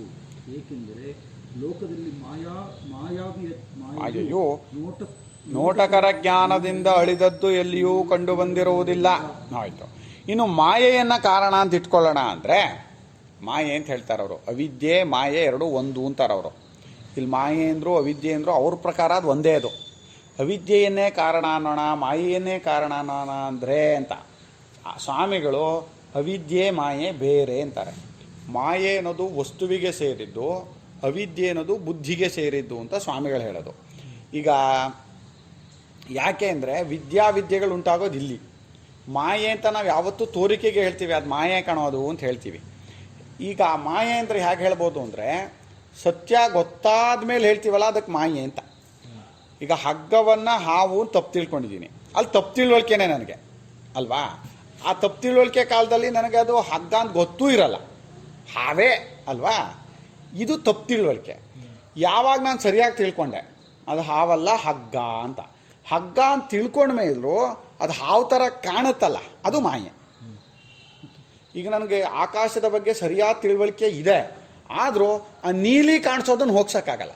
ನೀಲಿ ಅನ್ನೋದು ಆಕಾಶದ ಬಣ್ಣ ಅಲ್ಲ, ಆಕಾಶಕ್ಕೆ ಯಾವ ಬಣ್ಣವೂ ಇಲ್ಲ ಅಂತ ಗೊತ್ತು ನನಗೆ. ಗೊತ್ತಿದ್ರೂ ಆ ನೀಲಿ ಹೋಗ್ಸೋಕ್ಕಾಗ್ತಾ ಇದೆಯಾ ನಿಮಗೆ? ಇದು ಮಾಯೆ. ತಿಳುವಳಿಕೆ ಇದೆ ಆದರೂ ಹೋಗೋಕ್ಕಾಗ್ತಾ ಇಲ್ಲ ಅನ್ನೋದು ಮಾಯೆ. ಗೊತ್ತಾಯ್ತಾ? ಮಾಯೆ ಅನ್ನೋದು ವಸ್ತುವಿಗೆ ಹೇಳೋದು, ಅದನ್ನು ಅವಿದ್ಯೆ ಅಂತ ಹೇಳಬಾರ್ದು. ಅವ್ರು ಅದನ್ನು ಅವಿದ್ಯೆ ಅಂತ ಹೇಳ್ತಾರೆ. ಅದು ಹೊರ ದೃಷ್ಟಿಯಲ್ಲಿ ಮಾಯೆ ಆಯಿತು. ಹಾಂ, ಅಂದ್ರೆ ದ್ರಷ್ಟುವಿನ ದೃಷ್ಟಿಗೆ ಗೊತ್ತಾದ್ಮೇಲೆ ಆಗೋದು ಮಾಯೆ. ಈಗ ನೋಡಿ, ಮಾಯೆನ ಅವ್ರೇನು ಹೇಳ್ತಾರೆ ಇಲ್ಲಿ ಅಂತಾರೆ. ಅವಿದ್ಯೆಗೂ ಮಾಯೆಗೂ ಸಿನಾನಿಮ್ಸ್ ಮಾಡಿಟ್ಬಿಟ್ರು ಅವರು, ಒಂದೇನೆ ಅಂತ ಮಾಡಿಟ್ಬಿಟ್ರು. ಆಯ್ತು, ಸ್ವಾಮಿಗಳು ಮಾಯೆಯೇ ಕಾರಣವಾದರೆ ಈಗ ಅವಿದ್ಯೆಯೇ ಕಾರಣವಾಯಿತು ಅಂತ ಇಟ್ಕೊಳ್ಳಿ ಬುದ್ಧಿಗೆ. ಆವಾಗೇನಾಗುತ್ತೆ, ಜ್ಞಾನದಿಂದ ಮಾಯೆಯೂ ನಾಶವಾಗಲ್ಲಪ್ಪ. ದ್ರಷ್ಟೃವಿನ ಜ್ಞಾನದಿಂದ ನಾನು ತಿಳ್ಕೊಳ್ಳೋದ್ರಿಂದ ಅದೇಂಗ್ರಿ ಹೋಗುತ್ತೆ ನೋಡಿ. ಅವ್ರಿಗೆ ಅವಿದ್ಯೆ ಅದು ಮೂಲ, ಅದು ಜಗತ್ತಿಗೆ ಮೂಲ. ಹಾಗಾಗಿ ನಾನು ತಿಳ್ಕೊಂಡಿದ್ದಂದ್ರೆ ಜಗತ್ತಿನ ಮೂಲ ಅವಸ್ಥೆ ಹೋಗ್ಬಿಡುತ್ತಾ ಅದು? ನಾನು ಅನ್ನೋದೇ ಜಗತ್ತಿಗೆ ಉಪಾದಾನ ಕಾರಣ ಅನ್ನೋದೇ ಗೊತ್ತಾಗ್ತಾ ಇಲ್ಲ. ನಾನು ಅನ್ನೋ ಒಂದು ಚಿಂತನೆನೇ ಇಡೀ ಜಗತ್ತನ್ನು ಸೃಷ್ಟಿ ಮಾಡಿದೆ. ಕನಸಲ್ಲಿ ಸ್ಪಷ್ಟ ಉದಾಹರಣೆ ಇದೆ, ಅದು ನೋಡೋದೇ ಇಲ್ಲ. ವಿಶೇಷ ಏನೇನೋ ಹೇಳ್ತಾರಪ್ಪ, ತುಂಬ ಕಷ್ಟ ಇವ್ರದ್ದನ್ನು ಅರ್ಥ ಮಾಡ್ಕೊಳ್ಳೋಕ್ಕೆ, ತುಂಬ ಕಾಂಪ್ಲೆಕ್ಸು. ಅಯ್ಯೋ ಅವ್ರಿಗೆ ಅರ್ಥ ಆಗಿಲ್ಲ ಅದು, ಹಾಗೆ ಹೇಳ್ತಾರೆ ಅವರು. ಟ್ರೋಲು ಅರ್ಥ ಆಗಿಲ್ಲ, ಏನೇನೋ ಹೇಳ್ತಾರೆ ನೋಡಿ. ಏಕೆಂದರೆ ಅದಕ್ಕೆ ಉದಾಹರಣೆ ಏನು ಅಂದರೆ, ಲೋಕದಲ್ಲಿ ಈಗ ಮಾಯಾವಿ ಒಂದು ಮಾಯೆ ಮಾಡ್ತಾನೆ, ಜಾದೂಗಾರ. ಆದರೆ ನೋಡೋರ ತಿಳುವಳಿಕೆಯಿಂದ ಅದನ್ನು ನೀನು ತೆಗ್ಸೋಕ್ಕಾಗ್ಬಿಡುತ್ತಾ? ಆಗಲ್ಲ. ಅದರಿಂದ ಮಾಯಾವಿಯಾದ ಪರಮಾತ್ಮ ಮಾಡಿರೋ ಮಾಯೆ ಇದು, ನೀನು ತಿಳ್ಕೊಂಡು ಮಾತ್ರ ಹೋಗಲ್ಲ. ಏನಪ್ಪ ತುಂಬ ಕಷ್ಟ ಇದು. ಇನ್ನೊಂದು ಮಾತು ತಪ್ಪು, ಇದು ಎಲ್ಲ ಯಾವ ಈಗ ನೋಡಿ ಮುಸಲ್ಮಾನರು ಕ್ರಿಶ್ಚಿಯನ್ ಎಲ್ಲರದ್ದು ಅಷ್ಟೇ ತುಂಬ ಕಾಂಪ್ಲೆಕ್ಸ್ ನೋಡಿ. ಯಾಕೆ ಅಂದರೆ ಒಂದು ಸುಳ್ಳು ತಪ್ಪಾದ ಜಾಗದಲ್ಲಿ ತುಂಬ ಹೇಳಬೇಕಾಗತ್ತೆ. ನೀವು ಇಷ್ಟಿಷ್ಟು ಹೇಳಿ, ಸರಿ ಆದರೂ ಒಂದೇ, ಸರಿ ಒಂದು ತಿಳ್ಕೊಂಡ್ರೆ ಸಾಕು. ತಪ್ಪನ್ನು ಮಾತ್ರ ಎಷ್ಟು ತಿಳ್ಕೊಂಡ್ರೂ ಮುಗಿಯಲ್ಲ, ತಪ್ಪು ಅದು. ಆ ತಪ್ಪನ್ನು ಸರಿ ಮಾಡೋಕ್ಕೆ ಇನ್ನೊಂದು ತಪ್ಪು, ಆ ತಪ್ಪು ಸರಿ ಮಾಡೋಕ್ಕೆ ಇನ್ನೊಂದು ತಪ್ಪು, ಆ ತಪ್ಪು ಸರಿ ಮಾಡೋಕ್ಕೆ ಇನ್ನೊಂದು ತಪ್ಪು. ತಪ್ಪಿನ ಸರಮಾಲೆ, ಸುಳ್ಳು ಹೇಳ್ತಾರ, ಅದು ಸುಳ್ಳು ತಪ್ಪು ಎರಡು ಒಂದೇ. ಇದೇ ಇದನ್ನ ನೀವು ಹೇಳೋರಲ್ಲ, word to word, letter to letter, ಇದೇ ಒಂದು ಇದನ್ನ ಶಂಕರಾಚಾರ್ಯರ ಬಗ್ಗೆ ಮಾತು ಮಾಡ್ತಾರೆ. ಸೇಮ್ ನನ್ನ ತಕ್ಷಣ ಫ್ಲಾಶ್ ಆಯ್ತು. ಯಾವುದೋ ಒಂದು ಪ್ರವಚನ ಕೇಳ್ತಿದ್ದಾರೆ, ಹೇಳ್ತಾರೆ, ಹಾಗೆ ಹೇಳ್ತಾರೆ. ಅವರು ಹೇಳ್ತಾರೆ, ನಾವು ಅವ್ರ ಬಗ್ಗೆ ಹೇಳ್ತೀವಿ. ನಮ್ಗೆ ಮುಖ್ಯ ಏನಂದ್ರೆ ನಾವು ಅಷ್ಟೆಲ್ಲ ಹೇಳೋಕ್ಕಲ್ಲ ಪಾಪ, ಅಲ್ಲಲ್ಲ ಅವ್ರಿಗೆ ಗೊತ್ತೇ ಆಗಿಲ್ಲ ಅಂದ್ಬಿಡ್ತೀವಿ. ಅಷ್ಟೇ ಸಾಕು. ಸಾಕು ಪಾಪ ಮಾಧವರು ಮಾತು ಬುದ್ಧಿಯು ನಾಶವಾಗುವುದೆಂಬ ಆ ಬುದ್ಧಿಗೆ ಬೇಕಾದ ಫಲವಲ್ಲ. ಬುದ್ಧಿಯು ನಾಶವಾಗುವುದೆಂಬುದು ಆ ಬುದ್ಧಿಗೆ ಬೇಕಾದ ಫಲವಲ್ಲ. ಏಕೆಂದರೆ ತನ್ನ ನಾಶವು ತನಗೆ ಫಲವಾಗಲಾರದು. ಈಗ ಬುದ್ಧಿ ನಾಶ ಮಾಡ್ಕೋಬೇಕು ಅಂತ ಬುದ್ಧಿಗೆ ಆತ್ಮ ತರ ತಗೊಂಡ್ಬಿಟ್ರು. ಆತ್ಮ ಥರ ತಗೊಂಡಿಲ್ಲ. ಬುದ್ಧಿ ಅನ್ನೋದು ಒಂದು ಇದೆ. ಬುದ್ಧಿ ನಾಶವಾಗೋದು ಅನ್ನೋದು ಬುದ್ಧಿಗೆ ಇಷ್ಟ ಆಗಲ್ಲ. ಆತ್ಮ ಥರ ತಗೊಳ್ಳಲ್ಲ, ಒಪ್ಕೋತಾರೆ. ಬುದ್ಧಿ ಅನ್ನೋದು ಪರಿಚ್ಛಿನ್ನ ಜಡ ಅಂತೆಲ್ಲ ಒಪ್ಕೋತಾರೆ. ಆದರೆ ಅವ್ರು ಏನು ಹೇಳ್ತಾ ಇದ್ದಾರೆ ಅಂತ ಅವ್ರಿಗೆ ಗೊತ್ತಿರಲ್ಲ, ಏನೋ ಹೇಳ್ತಾ ಇರ್ತಾರೆ ಒಂದಷ್ಟು. ತುಂಬ ಇದು ತರ್ಕ ಅಂದರೆ ಗೊತ್ತಾಯ್ತಾ. ಇದನ್ನು ಸಂಸ್ಕೃತದಲ್ಲಿ ಹೇಳಿದ್ರೆ ಇನ್ನೆಷ್ಟು ಕಷ್ಟ ಆಗ್ಬೋದು. ಸ್ವಾಮಿಗಳು ಕನ್ನಡದಲ್ಲಿ ಬರೆದಿದ್ದಾರೆ, ಅದನ್ನ ಸ್ವಲ್ಪ ಏನೋ ಈ ಅಕ್ಷರನಾರು ಓದೋಕ್ಕಾಗ್ತಾ ಇದೆ, ಸಂಸ್ಕೃತದಲ್ಲಿ ಬರೀತಾರೆ ಅದನ್ನ ಅವರು. ಇದು ವಿಪರೀತ ತರ್ಕಗಳು ಇದೆ. ತಿಳ್ಕೊಂಡ್ರು ಕೂಡ ಪ್ರಯೋಜನ ಏನಾಗುತ್ತೆ. ಸ್ವಾಮಿಗಳು ಆಮೇಲೆ ಬರೀತಾರೆ, ಇದರ ಸೂತ್ರ ಭಾಷ್ಯದಲ್ಲಿ ಬರೆದಿದ್ದಾರೆ. ಒಂದು ತರ್ಕವನ್ನು ಬರೆದು, ಈ ತಲೆ ತಿರುಗಿಸುವ ತರ್ಕವು ವಾಚಕರಿಗೆ ಎಷ್ಟು ಅರ್ಥವಾಯಿತೋ ಬಿಟ್ಟಿತೋ ನನಗಂತೂ ಗೊತ್ತಿಲ್ಲ, ಆದರೆ ಇದರಿಂದ ಏನೂ ಪ್ರಯೋಜನವಿಲ್ಲವೆಂಬುದಂತೂ ಸತ್ಯ. ತಲೆ ತಿರುಗಿಸುವ ತರ್ಕ ಅಂತ ಬರ್ತಿದ್ದಾರೆ. ಇದೇ ನಿನ್ನೆಂತದಪ್ಪ ಇದು. ಅವ್ರಿಗೆ ಹೆಂಗೆ ಅರ್ಥ ಆಗಿರೋದು? ಸ್ವಾಮಿಗಳ ಬುದ್ಧಿ ಆಯಿತು ಎಲ್ಲ ತಾವು ಓದ್ ಭಾಷಾಪಟ ಫುಲ್ಲು ವಿಠಲಶಾಸ್ತ್ರಿಗಳಿಂದ ಆಯ್ತಾ ಇಲ್ಲ ಇವರೇ ಓದ್ ಸಾಧ್ಯ ಇಲ್ಲ. ವಿಠ್ಠಲ ಶಾಸ್ತ್ರಿಗಳಿಗೆ ಇವ್ರು ಹೇಳ್ಕೊಟ್ಟಿರೋದು. ಅಲ್ಲ, ಅಯ್ಯರ್ ಕೃಷ್ಣಸ್ವಾಮಿ ಅಯ್ಯರ್ಸಿಂದ ಸ್ವಲ್ಪ ಆಯಿತು. ಇವರು ಅವ್ರಿಗಷ್ಟು ಇದಿತ್ತ. ಅಯ್ಯೋ, ಕೃಷ್ಣಸ್ವಾಮಿ ಅಯ್ಯರ್ ಭಾರಿ ಜೋರು, ಮಹಾನ್ ತತ್ವಜ್ಞಾನಿ ಅವರು, ಬ್ರಹ್ಮಜ್ಞಾನಿ. ಸಾಕ್ಷಾತ್ ಶ್ರೀಕೃಷ್ಣನೇ ಅವರು ಒಂದು ಬರೆದಿದ್ದಾರೆ ಸ್ವಾಮಿಗಳು. ಇವ್ರು ಬರೆದಿದ್ದು ಭಾಷೆ ಎಲ್ಲ ಅವ್ರು ನೋಡಿದ್ರ ಇವ್ರು ತೋರಿಸಿದ್ದಾರೆ ತುಂಬ ವಿಷಯಗಳನ್ನು. ಈ ಥರ ಸರಿಯಾಗಿದೆ ಆಯಿತು, ಈ ಥರ ಮಾಡಬೇಕು ಅಂತ. ಅದೊಂದು ಕೃಷ್ಣಸ್ವಾಮಿ ಅಯ್ಯರೊಂದು. ಇವರು ಹಾನಗಲ್ ವಿರೂಪಾಕ್ಷ ಶಾಸ್ತ್ರಿಗಳಿಂದ ತಾನೆ ಹೇಳಿಸ್ಕೊಂಡಿದ್ದು. ಹಾನಗಲ್ ವಿರೂಪಾಕ್ಷ ಶಾಸ್ತ್ರಿಗಳು ಅಂತ ಶೃಂಗೇರಿ ಮಠದ ಇದಾಗಿದ್ದರು. ಎಲ್ಲಿ? ಬೆಂಗಳೂರಲ್ಲಿ. ಬೆಂಗಳೂರಿನ ಶೃಂಗೇರಿ ಶಂಕರ ಮಠ ಇದೆಯಲ್ಲ, ಚಾಮರಾಜಪೇಟೆದು, ಅಲ್ಲಿ ಅಧ್ಯಾಪಕರಾಗಿದ್ದರು. ಅಲ್ಲಿ ಸ್ವಾಮಿಗಳು ಹೋಗಿ ಹೇಳಿಸ್ಕೊತಿದ್ರು ಅಲ್ಲಿ ಬೆಂಗಳೂರಲ್ಲಿದ್ದಾಗ ಅವ್ರ ಹತ್ರ. ಮುಂಚೆ ಇವರು ಕೆಲಸಕ್ಕೆ ಹೋಗೋರಲ್ವಾ, ಶಿಖೆ ಇತ್ತು, ನಿತ್ಯ ಅನುಷ್ಠಾನ ಇತ್ತು, ಪೂಜಾದಿಗಳೆಲ್ಲ ಇತ್ತು. ಅಂಥದ್ರಲ್ಲೂ ನೀವು ಗೌರ್ಮೆಂಟ್ ಕೆಲಸಕ್ಕೆ ಹೋಗ್ತಾ ಇದ್ದೀರಿ, ಸರ್ಕಾರಿ ಅಂತ ಹೇಳಿ ಮೊದಲನೇ ಲೈನಲ್ಲಿ ಕೂರಿಸ್ಕೊತಿರ್ಲಿಲ್ವಂತೆ ಸ್ವಾಮಿಗಳನ್ನು. ಹಿಂದ್ಗಡೆ ಕೂತ್ಕೊಳ್ಳಿ ಇನ್ನವ್ರಂತ. ಮೊದಲನೇ ಲೈನಲ್ಲಿ ಯಾರು ಅಂದರೆ ವೇದಾಂತಾಭ್ಯಾಸಕ್ಕೆ ಯಾರು ಬಂದಿದ್ದಾರೋ, ವೇದಾಧ್ಯಯನದಲ್ಲೇ ಯಾರಿದ್ದಾರೋ, ಅದರಲ್ಲಿ ಜೀವನ ಮಾಡ್ತಾ ಇದ್ದಾರೋ ಅಂಥವ್ರು. ಎರಡನೇ ಲೈನ್ ಇವ್ರುಗಳು. ಸರಿ, ಆಮೇಲೆ ವಿರೂಪಾಕ್ಷ ಶಾಸ್ತ್ರಿಗಳು ಹೇಳೋರು ಅಂತೆ, ನಿಮ್ಗೆ ಯಾರಿಗೂ ಅರ್ಥ ಆಗಲಿಲ್ಲ, ಅವ್ರಿಗೆ ಮಾತ್ರ ಅರ್ಥ ಆಯಿತು ಅಂತ. ಆಮೇಲೆ ಮುಂದಕ್ಕೆ ಬರೋ ಅವಕಾಶ ಸಿಗ್ತವ್ರಿಗೆ. ಹೇಳೋರಂತೆ ವಿರೂಪಾಕ್ಷ ಶಾಸ್ತ್ರಿಗಳು, ನಿಮ್ಗೆ ಯಾರಿಗೂ ಈ ವಿಚಾರ ಅರ್ಥ ಆಗಲಿಲ್ಲ, ಅವ್ರಿಗೆ ಮಾತ್ರ ಅರ್ಥ ಆಯಿತು ಅಂತ.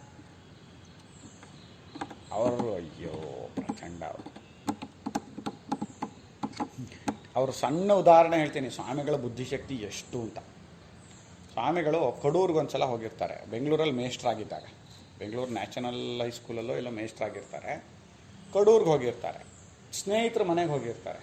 ಅಲ್ಲಿ ಆ ಸ್ನೇಹಿತರ ಮಗ ಆಲ್ಜಿಬ್ರಾ ಲೆಕ್ಕ ಎಲ್ಲ ಮಾಡ್ತಾ ಕೂತಿರ್ತಾನೆ. ಸ್ವಾಮಿಗಳು ಏನೋ ಹೇಳ್ಕೊಡ್ಲೇನೋ ಲೆಕ್ಕನಾ ಅಂತ ಕೇಳ್ತಾರೆ. ನೀವೇನು ಹೇಳ್ಕೊಡೋದು, ಸುಬ್ರಾಯರು ಅನ್ನೋರು ಆಗಲೇ ಎಲ್ಲದೂ ಪುಸ್ತಕ ಬರೆದಿಟ್ಟಿದ್ದಾರೆ ಇದಕ್ಕೆ ಅಂತ. ಸ್ವಾಮಿಗಳೇ ಆಶ್ಚರ್ಯ ಆಗುತ್ತೆ. ಸುಬ್ರಾಯರು ಅಂದರೆ ತಾನೇ ಇವರೇ, ನಾನೇ ಯಾವಾಗ ಬರೆದಿದ್ದೀನಿ ಅಂತ ತಗೊಂಡು ನೋಡಿದರೆ ಇವರು ಸ್ಕೂಲಲ್ಲಿದ್ದಾಗ ಅವಾಗ ಪುಸ್ತಕ ಸಿಗ್ತಿರ್ಲಿಲ್ವಲ್ಲ, ನಮ್ಗೆ ಇವೆಲ್ಲ ಅರ್ಥನೇ ಆಗಲ್ಲ. ಅದೇನಾಗಿದ್ದು ಪುಸ್ತಕ ಬರೀಬೇಕು, ದೊಡ್ಡ ವಿಷಯನ ಅನ್ಸ್ಬಿಡುತ್ತೆ. ಆ ಕಾಲದಲ್ಲಿ ಪುಸ್ತಕ ಸಿಗ್ತಿರ್ಲಿಲ್ಲ ಯಾವುದಕ್ಕೂ. ಸ್ವಾಮಿಗಳೇನು ಮಾಡಿದ್ರಂತೆ, ಎಲ್ಲೆಲ್ಲೆಲ್ಲೆಲ್ಲೆಲ್ಲೋ ಇರುವಂತಹ ಆಲ್ಜಿಬ್ರಾ ಪ್ರಾಬ್ಲಮ್ಗಳೆಲ್ಲ ಬರ್ಕೊಂಡು ಅದನ್ನೆಲ್ಲ ಪ್ರಾಬ್ಲಮ್ ಸಾಲ್ವ್ ಮಾಡಿ ಇಟ್ಬಿಟ್ಟಿದ್ದಾರೆ ಸ್ಕೂಲಲ್ಲಿ ಇದ್ದಾಗಲೇ ಇವರು. ಅದನ್ನು ಮೇಷ್ಟ್ರುಗಳು ಪುಸ್ತಕ ಮಾಡಿಸ್ಬಿಟ್ಟಿದ್ದಾರೆ. ಇವ್ರಿಗೆ ಗೊತ್ತಿಲ್ಲ. ಇವ್ರು ಸ್ಕೂಲಲ್ಲಿದ್ದಾಗ ವಿದ್ಯಾರ್ಥಿ ಆಗಿದ್ದಾಗ ಅದು ಇವ್ರು ಮೇಷ್ಟ್ರಾಗೋಗಾಗಿದೆ, ಅದನ್ನೇ ಇಟ್ಕೊಂಡು ಪಾಠ ಮಾಡ್ತಾ ಇದ್ದಾರೆ ಮೇಷ್ಟ್ರುಗಳು.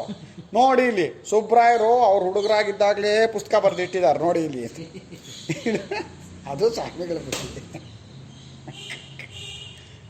ಅಯ್ಯೋ ರಾಮ, ಅಲ್ಲ, ಬುದ್ಧಿ ಭಗವಂತನ ಅಂತ ಹೇಳುವುದು, ಆ ಸಾಧನೆ ಕಷ್ಟ. ಸಾಧನೆ ವಿಪರೀತ ಅಂದರೆ ಅದು ಇದಿದೆಯಲ್ಲ, ಕಮಿಟ್ಮೆಂಟ್, ತನ್ನಂತ ಕನ್ವಿಕ್ಷನ್ನು ಕಮಿಟ್ಮೆಂಟು ಒಪ್ಕೊಂಡ್ರೆ ಅದನ್ನು ಮುಗಿಸ್ಬೇಕು ಅಂತ. ನಿಮ್ಗಿದು ಅರ್ಥ ಆಗ್ತಾ ಇಲ್ಲ ಅಂತ ನಂಗೆ ಗೊತ್ತಾಗ್ತಾ ಇದೆ. ಏಕೆಂದರೆ ಆತ್ಮನಿಗೆ ಬುದ್ಧಿಯ ಸಂಬಂಧವಿರುವುದಿಲ್ಲ. ಎಲ್ಲಕ್ಕೂ ಮೇಲಾಗಿ ಆತ್ಮನು ಇದು ನಮ್ಮ ಭಾಷ್ಯಕಾರರ ಪ್ರಕ್ರಿಯೆ ಚೆನ್ನಾಗಿ ಅರ್ಥ ಆಗಿಬಿಟ್ರೆ ಆಮೇಲೆ ಇದು ಏನು ಅಂತ ಬಿಟ್ಕೊಂಡು ಹೋಗುತ್ತೆ. ಆಗಲಿ, ಸುಮ್ಮನೆ ಓದಿರೋಣ. ಈಗ ಮೇಲಾಗಿ ಆತ್ಮನು ಅವಿದ್ಯಾದಿಗಳಿಗೆ ಆಶ್ರಯವಲ್ಲವೆಂದು ಹೇಳಿರುವುದು ಶ್ರುತಿ ವಿರುದ್ಧವಾಗಿರುತ್ತದೆ. ತನ್ನ ನಾಶವು ತನಗೆ ಫಲ ಆಗಲ್ಲ. ಬುದ್ಧಿ ತನ್ನ ಅವಿದ್ಯಾದಿಗಳನ್ನು ಕಳ್ಕೋಬೇಕು, ಕಾಮದ ಗಂಟನ್ನು ಕಳ್ಕೋಬೇಕು, ಹೃದಯ ಗ್ರಂಥಿನ ಕಳ್ಕೋಬೇಕು ಅಂತ ಬುದ್ಧಿಲಿ ಆಸೆ ಉಂಟಾಗಲ್ವಂತೆ. ಯಾಕೆಂದರೆ ಬುದ್ಧಿನೇ ನಾಶ ಆಗ್ಬಿಡುತ್ತಲ್ಲ, ಆ ಬುದ್ಧಿ ಆಸೆ ಉಂಟಾಗ. ತಿಳುವಳಿಕೆ ಇದೆಯಾ ಬುದ್ಧಿಗೆ? ಎರಡೆರಡು ಇದೆಯಾ? ನನ್ನ ಅಲ್ಲ, ನಾನು ಅದೇ ಅವರು ಏನೇನೋ ಹೇಳ್ತಾರೆ. ಈಗ ಸಹಜವಾಗಿ ನನಗೆ ಆಸೆ, ಆದರೆ ನನಗೆ ಆಸೆ ಉಂಟಾಗೋದೆಲ್ಲಿ? ಬುದ್ಧಿಲಿ. ನಾನು ಇದನ್ನು ತಿಳ್ಕೋಬೇಕು ಅಂತೀನಿ, ಅದು ತಿಳ್ಕೋಬೇಕು ಅನ್ನೋ ಚಿಂತನೆ, ತಿಳ್ಕೊಂಡಾದ್ಮೇಲೆ ಆಗೋ ಫಲ ಎರಡೂ ಬುದ್ಧಿಲೇ ಉಂಟಾಗೋದು. ನನಗೆ ಇನ್ಸ್ಟ್ರೂಮೆಂಟಪ್ಪ ಅದು, ಉಂಟಾಗೋದೆಲ್ಲ ಅಲ್ಲೇ. ಆದ್ದರಿಂದ ಈ ಬುದ್ಧಿಯಾದಿಗಳು ಸಹ ತೋರಿಕೆನೇ ಅನ್ನೋ ಒಂದು ಚಿಂತನೆ ನಂಗೆ ಬರುತ್ತೆ, ಅದು ಬುದ್ಧಿಲೇ ಬರುತ್ತೆ. ತಪ್ಪೇನೋ? ಏನು ಬುದ್ಧಿ ಸರಿ ಇಲ್ಲ ಅಂತ ಹೇಳಿ ಅನ್ಕೊಳಲ್ವಾ? ತಪ್ಪದು. ಇವತ್ತು ಏನೋ ಹರಿತಾ ಇಲ್ಲ ಕಣ್ರಿ, ನಂಗೆ ಇದೇನೋ ಅರ್ಥ ಆಗಲ್ಲ ನನಗೆ. ಶ್ರೀ ದಡ್ಡ ಬಿಡ್ರಿ ನಾನು ಅಂತ ಹೇಳ್ತಾನೆ. ಎಲ್ಲಿ ಉಂಟಾಗೋದ ಚಿಂತನೆ? ಬುದ್ಧಿಲೇ ಅಲ್ವಾ? ಏಕೆಂದರೆ ಅವಿದ್ಯೆಯ ನಡುವೆ ಇರುವವರಾಗಿ ನೋಡಿ ಇಲ್ಲಿ. ಆಮೇಲೆ ಎಲ್ಲಕ್ಕೂ ಮೇಲಾಗಿ ಆತ್ಮನು ಅವಿದ್ಯಾದಿಗಳಿಗೆ ಆಶ್ರಯನಲ್ಲ ಅಂತ ಹೇಳಬಾರ್ದಂತೆ. ಆಶ್ರಯನಲ್ಲ ಎಂದು ಹೇಳಿರುವುದು ಶ್ರುತಿ ವಿರುದ್ಧವಾಗಿರುತ್ತದೆ. ಆತ್ಮನು ಅವಿದ್ಯಾದಿಗಳಿಗೆ ಆಶ್ರಯನಲ್ಲ ಅಂತೂ ಹೇಳಿರೋದು ಶ್ರುತಿ ವಿರುದ್ಧವಾಗತ್ತಂತೆ. ಆತ್ಮನು ಅವಿದ್ಯೆಗೆ ಆಶ್ರಯ ಅಂತ ಹೇಳಬೇಕು ಅವ್ರ ಪ್ರಕಾರ. ಬುದ್ಧಿಗೂ ಆತ್ಮಕ್ಕೂ ಏನು ಸಂಬಂಧ ಇದೆ? ಅವರು ಇದು ಮಾಡ್ತಾ ಇದ್ದಾರೆ. ಈಗ ಕಾಮಾದಿ ದೋಷಗಳನ್ನು ಕಳ್ಕೋಬೇಕು, ಕಾಮಾದಿ ದೋಷಗಳನ್ನು ಕಳ್ಕೋಬೇಕು ಅನ್ನೋ ಚಿಂತನೆ ಅದು ಬುದ್ಧಿಲಿ ಉಂಟಾಗತ್ತಾ? ಉಂಟಾಗಲ್ವಾ? ಅದನ್ನೇ ಅಲ್ಲಿಂದ ವಿವರಿಸ್ಕೊಂಡ್ಬಂದಿದ್ದು. ಈ ಬುದ್ಧಿ ಅವಿದ್ಯಾದಿಗಳು ಹೋಗ್ಬೇಕೀಗ. ಬುದ್ಧಿ ಇರುವಾಗ ಹೋಗುತ್ತೋ, ಬುದ್ಧಿ ಇಲ್ಲದೆ ಇರುವಾಗ ಹೋಗುತ್ತೋ? ಈ ಬುದ್ಧಿ ಅನ್ನೋದನ್ನು ಏನು ಅಂತ ತಗೋಬೇಕು ಮೊದಲನೇದಾಗಿ. ಅದು ಹುಟ್ಟಿದೆಯೋ ಹುಟ್ಟಿಲ್ವೋ ಅಂತ ಮಾಡಿಕೊಂಡು ಬುದ್ಧಿ ಹುಟ್ಟೇ ಇಲ್ಲ ಅಂತಾದರೆ ಆತ್ಮನಷ್ಟೇ ಸತ್ಯ ಆಗ್ಬಿಡುತ್ತೆ. ಬುದ್ಧಿ ಹುಟ್ಟಿದೆ ಅಂತಾದರೆ ಅದಕ್ಕೆ ಕಾರಣ ಯಾರು ಅಂತ ಕೇಳಬೇಕು. ಈಗ ಹುಟ್ಟಿರುವಂತಹ ಬುದ್ಧಿ ತನ್ನ ನಾಶವನ್ನು ತಾನು ಇಷ್ಟಪಡುತ್ತಾ? ಹೀಗೆ ಅವ್ರು ಚಿಂತನೆ ಬೆಳೆಸ್ತಾ ಇರೋದು. ನಂಗೆ ಗೊತ್ತಾಯ್ತು ನಿಮಗಿದು ಕಷ್ಟ ಆಗ್ತಾ ಇದೆ ಅಂತ. ಅಲ್ಲ, ನನ್ನ ಪ್ರಶ್ನೆ, ಆತ್ಮಕ್ಕೆ ಯಾವುದೇ ಒಂದು ಇದಿಲ್ಲ, ಬುದ್ಧಿ ಇನ್ನೊಂದು ಮತ್ತೊಂದು, ಅದಕ್ಕೆ ಯಾವುದೋ ಡಿಫ್ರೆನ್ಸ್ ಇಲ್ಲ. ಯಾಕಿಲ್ಲ? ಈಗ ನಿಮಗೆ ಬುದ್ಧಿ ಇದೆಯೋ ಇಲ್ವಪ್ಪ? ಇದೆ. ನೀವು ಆತ್ಮ ಅಲ್ವಪ್ಪ? ಸರಿ, ಮತ್ತೆ ಇದೆಯೋ ಇಲ್ವೋ? ಬುದ್ಧಿ ಇದ್ರೂ ಸರಿ, ಹಿಂದಿದ್ರು ಸರಿ, ಅದಕ್ಕೇನು ಡಿಫ್ರೆನ್ಸ್ ಆಗುತ್ತೆ? ಅದಕ್ಕೆ ಯಾವುದೇ ಒಂದು ಇದಿಲ್ವಲ್ಲ. ಅಲ್ಲಪ್ಪ, ಈಗ ಆತ್ಮನನ್ನು ಬಿಟ್ಟು ಬೇರೆ ಯಾರಪ್ಪ ಚೈತನ್ಯ ಇದ್ದಾರೆ? ಚೈತನ್ಯ ಸರಿ. ವ್ಯತ್ಯಾಸ ಆಗ್ತಾ ಇರೋದೆಲ್ಲ ಯಾರಿಗಾಗಿದ್ರೆ? ಸುಖ ಆಗ್ತಾ ಇರೋದು ಯಾರಿಗೆ? ಬುದ್ಧಿಗ? ನಂಗೆ ತಾನೆ.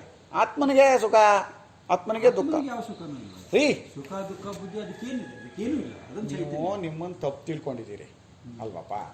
ತಪ್ಪು ತಿಳ್ಕೊಂಡ್ರು ನೀವು ಆತ್ಮನೇ ಅಲ್ವಪ್ಪ? ಹೌದು. ತಪ್ಪು ತಿಳ್ಕೊಂಡಂಥವನಿಗೆ ಸುಖ ದುಃಖ ಅಲ್ವಾ? ಆತ್ಮನಿಗಿಲ್ಲ ಅನ್ನೋ ತಿಳುವಳಿಕೆ ಉಂಟಾಗೇ ಇಲ್ವಲ್ಲ ಇನ್ನು. ತಿಳುವಳಿಕೆ ಉಂಟಾದ್ಮೇಲೆ ತಾನೆ. ಆ ತಿಳುವಳಿಕೆ ಉಂಟಾಗೋದು ಎಲ್ಲಿ ಅನ್ನೋದೇ ಪ್ರಶ್ನೆ ಈಗ. ಆತ್ಮನಿಗೆ ಯಾವ ಸುಖ ದುಃಖಾದಿಗಳ ಸಂಬಂಧ ಇಲ್ಲ, ಆತ್ಮನಿಗೆ ಬುದ್ಧಿಯಾದಿ ಸಂಬಂಧ ಇಲ್ಲ ಅನ್ನೋ ತಿಳುವಳಿಕೆ ಎಲ್ಲಿ ಉಂಟಾಗಬೇಕು? ಬುದ್ಧಿಲಿ ಉಂಟಾಗಬೇಕು ಅಂತ. ಬುದ್ಧಿಲಿ ಉಂಟಾದರೆ ಬುದ್ಧಿ ತನ್ನ ನಾಶವನ್ನು ತಾನು ಇಷ್ಟಪಡುತ್ತಾ? ಆತ್ಮನಿಗೆ ಯಾವ ಬುದ್ಧಿಯಾದಿಗಳು ಇಲ್ಲ, ಇವೆಲ್ಲ ತೋರಿಕೆ ಅನ್ನೋ ತಿಳುವಳಿಕೆ ಬುದ್ಧಿಲಿ ಉಂಟು ಮಾಡೋಕ್ಕೆ ಬುದ್ಧಿ ಬಿಡುತ್ತಾ ಅಂತ. ಇಲ್ಲಿ ಆತ್ಮವನ್ನು ನಮ್ಮ ಸ್ಥೂಲ ದೇಹವಾಗಿ ತಗೊಂಡಿದ್ದಾರೆ. ಇಲ್ಲ, ಅದು ಇಲ್ಲ. ಆತ್ಮನೇ, ಪರಮಾತ್ಮನೇ. ನಾನು ಕೇವಲ ಸಚ್ಚಿದಾನಂದ ಸ್ವರೂಪನಾದ ಆತ್ಮನು ಅನ್ನೋ ತಿಳುವಳಿಕೆ. ನಾನು ದೇಹೇಂದ್ರಿಯ ಮನೋಬುದ್ಧಿಗಳಲ್ಲ, ದೇಹೇಂದ್ರಿಯ ಮನೋಬುದ್ಧಿಗಳೆಲ್ಲ ಕೇವಲ ತೋರಿಕೆ, ಸುಳ್ಳು. ದೇಹೇಂದ್ರಿಯ ಮನೋಬುದ್ಧಿ ಸಹಿತವಾದ ಜಗತ್ತೆಲ್ಲವೂ ಸುಳ್ಳು, ಈ ಬುದ್ಧಿಯೂ ಸುಳ್ಳು ಅನ್ನೋ ತಿಳುವಳಿಕೆ ನನಗುಂಟಾಗಬೇಕು. ನಾನು ನನ್ನನ್ನು ದೇಹೇಂದ್ರಿಯ ಮನೋಬುದ್ಧಿಗಳು ಅಂತ ತಪ್ಪು ತಿಳ್ಕೊಂಡಿದ್ದೀನಿ. ತಪ್ಪು ತಿಳ್ಕೊಂಡಿರೋ ನನಗೆ ಸರಿಯಾದ ತಿಳುವಳಿಕೆ ಉಂಟಾಗಬೇಕು. ಏನು ಅಂತ ಉಂಟಾಗಬೇಕು? ಬುದ್ಧಿ ಸಹಿತವಾದ ಜಗತ್ತು ಸುಳ್ಳು ಅಂತ ಉಂಟಾಗಬೇಕು. ಆ ಸುಳ್ಳು ಅಂತ ಉಂಟಾಗೋ ಜ್ಞಾನ ಎಲ್ಲಿ ಉಂಟಾಗತ್ತೆ ಅಂತ ಪ್ರಶ್ನೆ. ಅವ್ರ ಬುದ್ಧಿಯಲ್ಲೇ ಉಂಟಾಗುತ್ತೆ, ಬುದ್ಧಿ ಹೆಂಗ್ ನಾಶ ಆಗುತ್ತೆ? ಅಲ್ಲ, ಅದು ಉಂಟಾಗಲ್ಲ ಅಂತ ಇದ್ದಾರೆ ಅವರು. ಬುದ್ಧಿ ಅದನ್ನ ಇಷ್ಟಪಡಲ್ಲ, ತನ್ನ ನಾಶವನ್ನು ತಾನು ಬುದ್ಧಿ ಇಷ್ಟಪಡ. ನಾಶ ಮಾಡ್ಲಿಕ್ಕೆ ಇಷ್ಟಪಡ್ತಾ ಇಲ್ಲ ಬುದ್ಧಿಯನ್ನ. ಅಯ್ಯೋ, ಅವ್ರು ಏನೇನೋ ಹೇಳ್ತಾರೆ. ಅದಕ್ಕೆ ಅವ್ರ ಪ್ರಕಾರ ಈ ಜ್ಞಾನ ಉಂಟಾದ್ರೂ ಬುದ್ಧಿ ಏನು ನಾಶ ಆಗಿರಲ್ಲ, ದೇಹೇಂದ್ರಿಯ ಮನಸ್ಸೇ ಇಲ್ಲ ನಾಶ ಮಾಡೋದು. ಭಯ ಭಯ ಭಯ ಎಲ್ಲಿ ಹೋಗ್ಬಿಡುತ್ತೋ ಅಂತ. ಅವಿದ್ಯೆಯ ನಡುವೆ ಇರುವವರಾಗಿ ಅವಿದ್ಯೆಯ ನಡುವೆ ಇರುವವರಾಗಿ ಎಂಬ ಶ್ರುತಿಯ ಉಪಕ್ರಮದಲ್ಲಿದೆ. ಅವಿದ್ಯೆಯ ನಡುವೆ ಇರುವವರಾಗಿ ಅನ್ನೋ ಜಾಗದಲ್ಲಿ ಅವಿದ್ಯೆಗೆ ಪರಮಾತ್ಮನೇ ಆಶ್ರಯ ಅಂತ ಹೇಳಿದೆ. ಉಪಸಂಹಾರದಲ್ಲಿಯೂ ಅಸ್ವಾತಂತ್ರ್ಯದಿಂದ ಮೋಹಗೊಂಡು ಶೋಕಿಸುತ್ತಿರುವನೋ ಎಂದಿದೆ. ಬುದ್ಧಿಯಲ್ಲಿರುವ ಅವಿದ್ಯೆಯನ್ನೇ ಆತ್ಮನಲ್ಲಿ ಅಧ್ಯಾಸ ಮಾಡಿದೆ ಎನ್ನುವುದಾದರೆ ಅಧ್ಯಾಸ ಮಾಡಿದೆ ಎಂಬ ಮಾತಿಗೇನರ್ಥ? ಆತ್ಮನ ಮೇಲೆ ಹಾಕಿರುತ್ತದೆ ಎಂಬರ್ಥವೋ, ಭ್ರಾತಿಯಿಂದ ತೋರುತ್ತದೆ ಎಂದೋ, ಮೇಲೆ ಹಾಕಿರುತ್ತದೆ ಎಂಬರ್ಥವೂ ಸರಿಯಲ್ಲ. ಏನೋ ಆತ್ಮನ ಮೇಲೆ ಅಧ್ಯಾಸ ಮಾಡಿದೆ ಅನ್ನೋದನ್ನು ಮೇಲೆ ಹಾಕಿದೆ ಅನ್ನೋ ಅರ್ಥದಲ್ಲಿ ತಗೋಬಾರ್ದು. ಯಾಕೆ ತಗೋಬಾರ್ದು ಅಂದರೆ, ಒಂದರ ಧರ್ಮವನ್ನು ಮತ್ತೊಂದರ ಮೇಲೆ ಹಾಕುವುದು ಆಗುವುದಿಲ್ಲ. ಅಯ್ಯ ಅಲ್ಲಪ್ಪ, ಇವರು ತಪ್ಪು ತಿಳ್ಕೊಂಡಿದೆ ಅಂದ್ಕೊಂಡಿದ್ದೀವಿ. ತಪ್ಪು ತಿಳುವಳಿಕೆ ಅಂತ ಏನು ಕನ್ನಡದಲ್ಲಿ ಹೇಳ್ತಾ ಇದ್ದೀವಿ, ಅದಕ್ಕೆ ಸಂಸ್ಕೃತದಲ್ಲಿ ಅಧ್ಯಾಸ ಅಂತ ಹೇಳ್ತಾ ಇದ್ದಾರೆ. ಅಧ್ಯಾಸ ಅಂದ್ರೇನು? ಮೇಲೆ ಹಾಕಿಕೊಳ್ಳುವುದು ಅಂತ. ಮೇಲೆ ಹಾಕಿಕೊಳ್ಳುವುದು ಅನ್ನೋದು ಒಂದರ ಮೇಲೆ ಇನ್ನೊಂದು ಹಾಕಕ್ಕಾಗಲ್ಲ ಅಂತ ಅವ್ರು ಹೇಳ್ತಾ ಇದ್ದಾರೆ. ತಪ್ಪು ತಿಳುವಳಿಕೆಯಿಂದ ಒಂದರ ಮೇಲೆ ಒಂದು ಹಾಕ್ಕೊಳ್ಳೋದು ಅಂತ. ಹಗ್ಗವನ್ನು ಹಾವು ಅಂತ ತಪ್ಪು ತಿಳ್ಕೊಂಡ್ರೆ ಹಗ್ಗದ ಮೇಲೆ ಹಾವನ್ನು ಹಾಕಿಕೊಂಡಿದ್ದೇನೆ ಅಂತ ಹೇಳ್ಬೋದು ಕನ್ನಡದಲ್ಲೇ. ಸಂಸ್ಕೃತದಲ್ಲಿ ಅದಕ್ಕೆ ಅಧ್ಯಾಸ ಅಂತ ಹೆಸರು. ಅಧಿ ಆಸ, ಮೇಲೆ ಹಾಕಿಕೊಳ್ಳುವುದು. ಮೇಲೆ ಹಾಕ್ಕೊಳ್ಳೋದು ಅಂದ್ರೇನು? ಒಂದು ಇನ್ನೊಂದು ತಿಳ್ಕೊಳ್ಳೋದು ಅಂತಲೇ ಅರ್ಥ. ನೋಡಿ ಏನೇನೋ ಹೇಳ್ತಾರೆ ಕಣ್ರಿ, ಅಯ್ಯಪ್ಪ ತಲೆ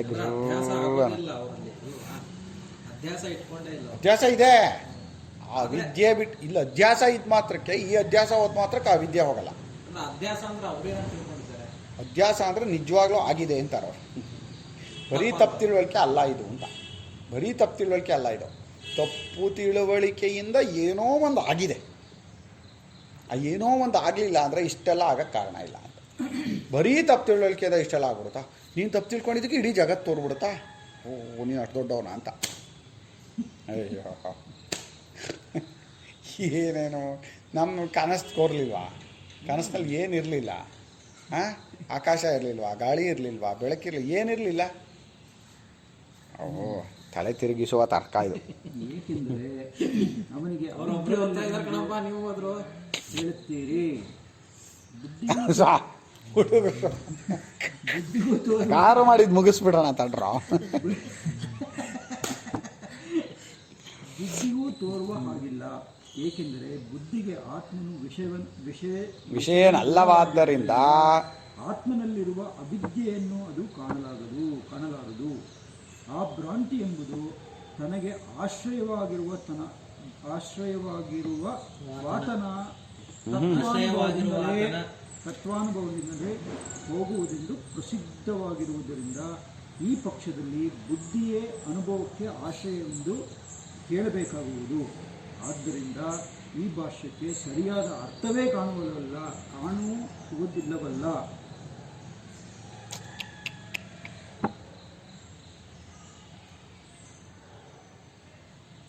ಮೇಲಿನ ಆಕ್ಷೇಪಕ್ಕೆ ಉತ್ತರವನ್ನು ಹೇಳುತ್ತೇವೆ. ನೋಡಿ, ಸ್ವಾಮಿಗಳು ಬರೀತಾರೆ.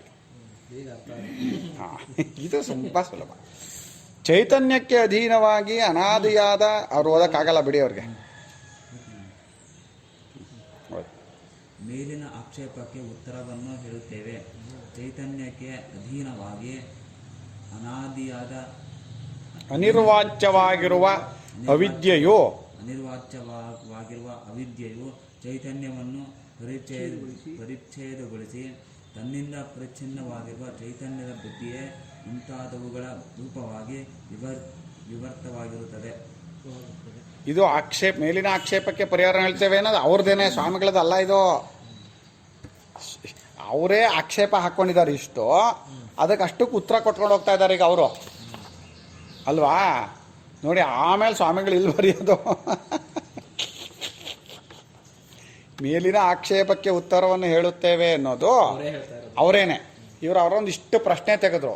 ಏನೇನು ಪ್ರಶ್ನೆ ತೆಗೆದ್ರು ಅಂದರೆ, ಈಗ ಅವಿದ್ಯಾದಿಗಳು ನಾಶವಾಗತ್ತೆ ಅಂತ ಏನು ಹೇಳ್ತೋ, ಅವಿದ್ಯಾದಿಗಳು ನಾಶವಾಗೋದು ಅಂದರೆ ಅದು ಬುದ್ಧಿ ಇದ್ದಾಗ ನಾಶ ಆಗುತ್ತೋ, ಬುದ್ಧಿ ಹೋದ್ಮೇಲೆ ನಾಶ ಆಗುತ್ತೋ. ಅವಿದ್ಯಾದಿಗಳು ನಾಶ ಆದರೆ ಬುದ್ಧಿನೂ ಜೊತೆಲಿ ಹೊರಟೋಗುತ್ತಾ ಹೊರಟೋಗಲ್ವಾ ಅಂತ ಒಂದು. ಹೊರಟು ಹೋಗಬಾರ್ದು. ಯಾಕೆ? ಬುದ್ಧಿನೇ ಹೋಗ್ಬಿಟ್ರೆ ಅವಿದ್ಯಾದಿ ನಾಶ ಆದಾಗ ಇನ್ನು ಅವನ ಮನುಷ್ಯ ಬುದ್ಧಿ ಇಲ್ಲದೆ ಇರೋನು ಅಂತ ಆಗುತ್ತೆ, ಅವನೇನೂ ಪ್ರಯೋಜನ ಇಲ್ಲ ಅಂತ ಆಗ್ಬಿಡುತ್ತೆ. ಇನ್ನು ಬುದ್ಧಿ ಇದೆಯಾ ಇಲ್ವಾ, ಬುದ್ಧಿ ಹುಟ್ಟಿದೆಯಾ ಹುಟ್ಟಿಲ್ವಾ ಅಂತ ಇನ್ನೊಂದು ಚಿಂತನೆ ಮಾಡಿದರು. ಆಮೇಲೆ ಏನು ಮಾಡಿದರು, ಆ ಬುದ್ಧಿಯಲ್ಲಾಗುವಂಥ ಜ್ಞಾನ ಅದು ಯಾರಿಗೆ ಫಲ ಆಗೋದು? ಯಾರು ದ್ರಷ್ಟೃವಿಗಾಗುತ್ತೋ, ಆತ್ಮನಿಗಾಗುತ್ತೋ, ಬುದ್ಧಿಗಾಗುತ್ತೋ? ಹೀಗೆಲ್ಲ ಚಿಂತೆ ಮಾಡಿದಾರಲ್ಲ. ಇದರಲ್ಲಿ ಆ ಅಷ್ಟು ಪೂರ್ವ ಆಕ್ಷೇಪ ಅವ್ರದ್ದು. ಈಗ ಉತ್ತರನೂ ಅವರೇ ಹೇಳ್ತಾರೆ. ಮೇಲಿನ ಆಕ್ಷೇಪಕ್ಕೆ ಉತ್ತರವನ್ನು ಹೇಳುತ್ತೇವೆ. ನೋಡಿ, ಇದು ಅವರ ವಿದ್ಯಾವಾದ, ಅನಿರ್ವಚನೀಯ ವಾದವನ್ನು ಹೇಳ್ತಾ ಇದ್ದಾರೆ. ಈಗ ಚೈತನ್ಯಕ್ಕೆ ಅಧೀನವಾಗಿ, ಆ ಚೈತನ್ಯ ಸ್ವರೂಪನಾದ ಪರಮಾತ್ಮನಿಗೆ ಅಧೀನವಾಗಿದೆ ಯಾವುದು? ಮೂಲಾವಿದ್ಯೆ. ಅನಾದಿಯಾದ ಅನಿರ್ವಾಚ್ಯವಾಗಿರುವ ಅವಿದ್ಯೆ ಅಂದರು. ಅವಿದ್ಯೆಗೆ ಅನಾದಿತ್ವ ಹಾಕ್ತಾ ಇದ್ದಾರೆ ಅವರು. ಅವಿದ್ಯೆಯನ್ನು ಈಗ ಆಚಾರ್ಯರು, ಸ್ವಾಮಿಗಳು ಅಥವಾ ಆಚಾರ್ಯರು ಪ್ರಪಂಚಕ್ಕೆ ಅನಾದಿ ಅಂತ ಹೇಳ್ತಾರೆ. ಯಾವ ದೃಷ್ಟಿಯಲ್ಲಿ ಅಂದರೆ, ಈ ಪ್ರಪಂಚ ಇವಾಗಿದೆ, ಆಮೇಲೆ ಬೀಜ ರೂಪದಲ್ಲಿತ್ತು. ಅಲ್ಲಿ ಬೀಜ ರೂಪದಲ್ಲಿತ್ತು ಅಂದರೆ ಅದಕ್ಕೆ ಹಿಂದೆನೂ ಪ್ರಪಂಚ ಇರಬೇಕು. ಯಾರ್ಯಾರೋ ಕರ್ಮಗಳನ್ನು ಮಾಡಿ ತಾನೆ ಬೀಜ ರೂಪದಲ್ಲಿ ಉಳ್ಕೊಳ್ಳುತ್ತೆ. ಮತ್ತು ಆ ಪ್ರಪಂಚಕ್ಕೆ ಹಿಂದೆ ಇದೆ. ಹೀಗೆ ಅನಾದಿಯಾದ ಪ್ರಪಂಚ ಅಂತಲೂ ಹೇಳಿದ್ದಾರೆ. ಯಾವ ಅರ್ಥದಲ್ಲಿ ಅಂದರೆ, ತತ್ವಜ್ಞಾನ ಆಗೋವರೆಗೂ ಹೋಗಲ್ಲ ಅಂತ. ಓಕೆನಾ? ಅವಿದ್ಯೆಗೆ ಅನಾದಿತ್ವವನ್ನು ಆಚಾರ್ಯರು ಹೇಳಿಲ್ಲ. ಸ್ವಾಮಿಗಳದನ್ನೆಲ್ಲ ಚೆನ್ನಾಗಿ ತೋರಿಸಿದ್ದಾರೆ. ಇವರು ಅವಿದ್ಯೆಗೆ ಅನಾದಿತ್ವ ಹೇಳ್ತಾ ಇದ್ದಾರೆ. ಅವಿದ್ಯೆಯೇ ಅನಾದಿ ಆದರೂ ಪ್ರಪಂಚ, ಅವಿದ್ಯೆ ಅನ್ನೋದೀಗ ಎಷ್ಟು ತಪ್ಪು ತಿಳುವಳಿಕೆ ಅಂತ ಹೇಳ್ತೀನಿ. ಹಗ್ಗವನ್ನು ಹಾವು ತಪ್ಪು ತಿಳ್ಕೊಂಡೆ. ಈಗ ಹಾವು ಯಾವಾಗಲಿಂದ ಹುಟ್ಟು, ಯಾವಾಗಲಿಂದ ಇದೆ ಅಂತ ಕೇಳಿದರೆ, ಇದೆ ಅನ್ನೋವನ ದೃಷ್ಟಿಯಿಂದ ತಪ್ಪು ತಿಳ್ಕೊಂಡಾಗ್ಲಿಂದಲೂ ಇದೆ, ಅನಾದಿ ಅದು ಅಂತ ಹೇಳಬಹುದು. ಅನಾದೀತ ಹಾವಿಗೆ ಹೇಳ್ತಾ ಇದ್ದೀನಿ. ಯಾಕೆ ಅಂದರೆ, ಒಬ್ಬೊಬ್ರಿಗೂ ಯಾವಾಗ ತಪ್ಪು ತಿಳುವಳಿಕೆ ಬರುತ್ತೋ ಅವಾಗೆಲ್ಲ ಇದ್ದೇ ಇರುತ್ತೆ. ಸರಿಯಾದ ತಿಳುವಳಿಕೆ ಬರೋವರೆಗೂ ಹೋಗಲ್ಲ. ಅನಾದಿ ಅನಂತ ಅಂತ ಹಾವಿಗೆ ಹೇಳಬಹುದು. ಆದರೆ ಆ ತಪ್ಪು ತಿಳುವಳಿಕೆಯನ್ನು ಅನಾದಿ ಅಂದ್ಬಿಟ್ರೆ ಯಾವಾಗ್ಲಿಂದಲೂ ಈ ತಪ್ಪು ತಿಳುವಳಿಕೆ ಇದೇ ಇದೆ ಅಂತ ಆಗ್ಬಿಡ್ತು. ಆಗ ಹೊಂದುತ್ತಾ ಇದು. ಓ ರಾಮ, ಅರ್ಥ ಆಯ್ತೇನೋ? ಅರ್ಥ ಆಯ್ತಾ? ನೀ ಆಮೇಲೆ ಹೇಳಬೇಕು. ತಿಂಡಿ ತಿನ್ನಕ್ಕೆ ನಿನಗೆ ಗ್ಯಾಪ್ ಕೊಟ್ಟಿರ್ತೀನಿ, ಆಮೇಲೆ ಹೇಳು. ನೋಡಿ ಅಲ್ಲ, ಚೈತನ್ಯಕ್ಕೆ ಅಧೀನವಾಗಿದೆ ಯಾವುದು? ಅವಿದ್ಯೆ. ಆದರೆ ಅವಿದ್ಯೆ ಅನಾದಿಯಾಗಿದೆ. ಅದಕ್ಕೆ ಅನಾದಿ ಅನ್ನೋದ್ರಲ್ಲಿ ಇನ್ನೊಂದು ಅದಕ್ಕೆ ತುದಿ ಮೊದಲಿಲ್ಲದೆ ಇರೋದು ಅನಿರ್ವಾಚ್ಯ. ತತ್ವಕ್ಕಿಂತ ಬೇರೇನೋ ಬೇರೆ ಅಲ್ವೋ ಅಂತ ಹೇಳಕ್ಕೂ ಬರಲ್ಲ. ಆ ಅವಿದ್ಯೆಯು ಚೈತನ್ಯವನ್ನು ಮುಚ್ಕೊಂಡ್ಬಿಟ್ಟಿದೆ, ಪರಿಚ್ಛೇದ ಮಾಡಿದೆ, ಪರಿಚ್ಛಿನ್ನ ಮಾಡಿದೆ, ಮುಚ್ಚಿಬಿಟ್ಟಿದೆ ಚೈತನ್ಯವನ್ನು. ತನ್ನಿಂದ ಪರಿಚ್ಛಿನ್ನವಾಗಿರುವ ಚೈತನ್ಯದ ಬುದ್ಧಿಯೇ ಮುಂತಾದವುಗಳ ರೂಪವಾಗಿ ವಿವರ್ತ. ಆಮೇಲೆ ಏನಾಗುತ್ತೆ, ತಾನು ಚೈತನ್ಯವನ್ನು ಮುಚ್ಚಿಬಿಟ್ಟು ಆ ಚೈತನ್ಯವನ್ನು ಪರಿಚ್ಛಿನ್ನ ಮಾಡಿಬಿಟ್ಟು ಆ ಪರಿಚ್ಛಿನ್ನವಾದ ಚೈತನ್ಯದಿಂದ ಬುದ್ಧಿ ಉಂಟಾಗತ್ತೆ. ಆ ಬುದ್ಧಿಯ ರೂಪದಲ್ಲಿ ತೋರ್ಕೋತಾ ಇರೋದು ಅವಿದ್ಯೆ. ಏನಪ್ಪ ಅರ್ಥ ಆಯ್ತು ಈಗ? ಅವಿದ್ಯೆ ಇದೆಯಂತೆ, ಚೈತನ್ಯವನ್ನು ಮುಚ್ಚಿದೆಯಂತೆ. ಆ ಮುಚ್ಚಿರುವ ಚೈತನ್ಯ ಪರಿಚ್ಛಿನ್ನವಾಯ್ತಂತೆ ಅವಿದ್ಯೆಯಿಂದ. ಆ ಚೈತನ್ಯ ಪರಿಚ್ಛಿನ್ನವಾದಾಗ ಬುದ್ಧಿ ಅನ್ನೋದು ಬಂತಂತೆ. ಆ ಬುದ್ಧಿ ರೂಪದಲ್ಲಿ ತೋರ್ಕೋತಾ ಇರೋದು ಮಾತ್ರ ಅವಿದ್ಯೆನಂತೆ. ಏನಾರು ಅರ್ಥ ಆಯ್ತಾ? ಇದಿಷ್ಟು ತಪ್ಪು ಅಂತ ತಿಳ್ಕೊ ಸಾಕು. ಇನ್ನೇನು ತಿಳ್ಕೊಳಕ್ ಹೋಗ್ಬೇಡ. ಇದಿಷ್ಟು ತಪ್ಪು. ತಪ್ಪಂತೆ ತಿಳ್ಕೊಬೇಕು ಅವಿದ್ಯೆ ಹಗ್ಗ ಆಗು, ಅವಿದ್ಯೆ ಹಗ್ಗ ಅರ್ಥ ಆದ್ರೂ ಕೂಡ ತಪ್ಪಂತೆ ತಿಳ್ಕೊಬೇಕು ಹೊರತು ಇದು ಸರಿ ಅಂತಂದು ತಿಳ್ಕೊಳಕ್ಕಾಗಲ್ಲ. ಆದ್ರಿಂದ ತಪ್ಪು ಅಂತ ತಿಳ್ಕೊಂಡ್ರೆ ಸಾಕು. ಅಯ್ಯೋ ರಾಮ. ಅದಕ್ಕೆ ಬ್ರಹ್ಮಾತ್ಮ ಸಾಕ್ಷಾತ್ಕಾರದಿಂದ ನಿವೃತ್ತಿಯಾಗುವುದೆಂದು ನಾವು ಅಂಗೀಕರಿಸಿರುತ್ತೇವೆ. ಹೌದು, ಬ್ರಹ್ಮನೇ ಆತ್ಮನು ಎಂಬ ಸಾಕ್ಷಾತ್ಕಾರದಿಂದ ಅದು ನಿವೃತ್ತಿ ಆಗುತ್ತೆ. ಅದೇ ಸಾಕ್ಷಾತ್ಕಾರ ಅಂದ್ರೆ ಅವ್ರ ಪ್ರಕಾರ ಹೆಂಗಾಗುತ್ತೆ? ಸಾಕ್ಷಾತ್ಕಾರ ಅಂದರೆ ಅವರು ಒಂದು ಸಲ ತಿಳ್ಕೊಂಡಿದ್ರಿಂದ ಹೋಗಲ್ಲ ಅವ್ರ ಪ್ರಕಾರ. ಅದಕ್ಕೆ ಸಾಕ್ಷಾತ್ಕಾರ ಅನ್ನೋ ಶಬ್ದ ಹಾಕಿದ್ದಾರೆ ಅವರು. ಈಗ ಈ ದೇವತೆಗಳ ಸಾಕ್ಷಾತ್ಕಾರ ಅಂದ್ರೇನು? ಮತ್ತೆ ಮತ್ತೆ ಮತ್ತೆ ಮತ್ತೆ ಉಪಾಸನೆ ಮಾಡಿ ಮಾಡಿ ಮಾಡಿ ಮಾಡಿ ಆ ದೇವತೆಯನ್ನು ಸಾಕ್ಷಾತ್ಕಾರ ಮಾಡ್ಕೋಬೇಕು ಅಂತ ಹೇಳ್ತೀವಲ್ಲ, ಹಾಗೆ ಇವರು ಈ ಬ್ರಹ್ಮನೇ ಆತ್ಮನು ಅನ್ನೋದನ್ನು ಈ ಒಂದೇ ಒಂದು ಸಲ ನಾನು ಪರಮಾತ್ಮನೇ ಆಗಿದ್ದೀನಿ ಅಂತ ನಿಶ್ಚಿತವಾದ ತಿಳುವಳಿಕೆಯಿಂದ ಅದು ಬರಲ್ಲ. ಮತ್ತೆ ಮತ್ತೆ ಮತ್ತೆ ಉಪಾಸನೆ ಮಾಡಬೇಕು ಅಂತಾರೆ ಅವರು. ಉಪಾಸಕರೇ ಇವರೆಲ್ಲ ಉಪಾಸನೆ ಹೇಳ್ತಾರೆ ಮತ್ತೆ ಉಪಾಸನೆ ಹೇಳಿದರೂ ತೊಂದರೆ ಇಲ್ಲ. ಆದರೆ ಆ ಉಪಾಸನೆಗೆ ಉಪಯೋಗಿಸೋ ವಾಕ್ಯಗಳು ತತ್ವಜ್ಞಾನದ ವಾಕ್ಯಗಳು ಉಪಯೋಗಿಸ್ಕೋತಾರೆ. ಆಮೇಲೆ ಉಪಾಸನೆಯಿಂದ ಆ ಅವಿದ್ಯೆ ವಿಚಾರ ಹೇಳ್ತಾರಲ್ಲ, ಅದು ಹೋಗುತ್ತೆ ಅಂತಾರೆ. ನಾವು ಉಪಾಸನೆಯಿಂದ ಅವಿದ್ಯೆ ಹೋಗುತ್ತೆ ಅಂತ ಹೇಳಲ್ಲ. ಉಪಾಸನೆಯಿಂದ ದೇವತಾ ಸಾಕ್ಷಾತ್ಕಾರ ಆಗುತ್ತೆ, ದೇವಲೋಕಕ್ಕೆ ಹೋಗ್ತೀಯ. ಅಲ್ಲಿ ಮತ್ತೆ ಜ್ಞಾನವೇ ಆಗಬೇಕು ಅಂತೀವಿ, ಏನೇನೋ ಹೇಳ್ತಾರೆ. ಆದ್ದರಿಂದ ಅದು ನಿವೃತ್ತಿಯಾದಾಗ ಅದರಿಂದುಂಟಾಗಿದ್ದ ಹೃದಯ ಗ್ರಂಥಿಯು ನಾಶವಾಗುವುದೆಂದು ಶ್ರುತಿಯಲ್ಲಿ ಹೇಳಿರುತ್ತದೆ. ನಿವೃತ್ತಿಯಾದಾಗ ಇದು ನಿವೃತ್ತಿ ಆದರೆ, ಯಾವುದೋ ಅವಿದ್ಯಾ ನಿವೃತ್ತಿ ಆದರೆ ಅದರಿಂದುಂಟಾದಂತಹ ಹೃದಯ ಗ್ರಂಥಿ ಹೋಗುತ್ತೆ. ಸರಿ, ಅವಿದ್ಯೆಯಿಂದಲೇ ನೋಡಿ, ಹೃದಯ ಗ್ರಂಥಿ ಅವಿದ್ಯೆ ಇದೆ. ಅವಿದ್ಯೆದು ಅಂದರೆ ಅದು ಬುದ್ಧಿಲೇ ಇರೋದು. ಬುದ್ಧಿ ಅಂದರೆ ಅವಿದ್ಯೆನೇ. ಅವಿದ್ಯೆಯೇ ಬುದ್ಧಿ ರೂಪದಲ್ಲಿ ತೋರ್ಕೋತಾ ಇದೆ ಅಂತಾರೆ. ಭಾಷ್ಯಕಾರರು ಆ ವಿದ್ಯೆಯು ಬುದ್ಧಿಯನ್ನಾಶ್ರಯಿಸಿರುತ್ತದೆ ಎಂದು ಹೇಳಿರುವುದು ಅವಿದ್ಯೆಯೇ ಮುಂತಾದ್ದು ಅಹಂಕಾರಕ್ಕೆ ವಿಶೇಷಣವಾಗಿ ವ್ಯವಹಾರದಲ್ಲಿ ತೋರುತ್ತದೆ ಎಂಬ ಅಭಿಪ್ರಾಯದಿಂದ ಇಲ್ಲಿ ಇದೆಲ್ಲ ಇದೆ. ಅಭಿಪ್ರಾಯದಿಂದ ಎಂಬ ಅಭಿಪ್ರಾಯದಿಂದ ಅಂದ್ರೆ ಮುಂದಕ್ಕಿದೆ ಅಂತ ಆಯ್ತು. ಇನ್ನು ಅಭಿಪ್ರಾಯದಿಂದ ಅದೆರಡು ವ್ಯತ್ಯಾಸ ಗೊತ್ತಾಗ್ತಾ ಇದೆಯಾ ನಿಂಗೆ? ಏನು ಅಭಿಪ್ರಾಯದಿಂದ ಅಂದ್ರೆ ಮುಂದೆ ಇದೆ ಅಂತ. ಏನು ಮುಂದೆ? ನೀನು ಹೇಳ್ತಾ ಇರೋ ಟೋನಲ್ಲಿ ಆ ವಾಕ್ಯ ಮುಗಿಲಿಲ್ಲ ಅಂತ ಆಯ್ತು. ಎಂಬ ಅಭಿಪ್ರಾಯದಿಂದ ಅಂದರೆ ಇನ್ನೂ ಮುಗ್ದಿಲ್ಲ ಅಂತ. ಎಂಬ ಅಭಿಪ್ರಾಯದಿಂದ ಅಂದ್ರೆ ಏನೋ ಅಲ್ಲಿ ವಾಕ್ಯ ಮುಗೀತು ಅಂತ.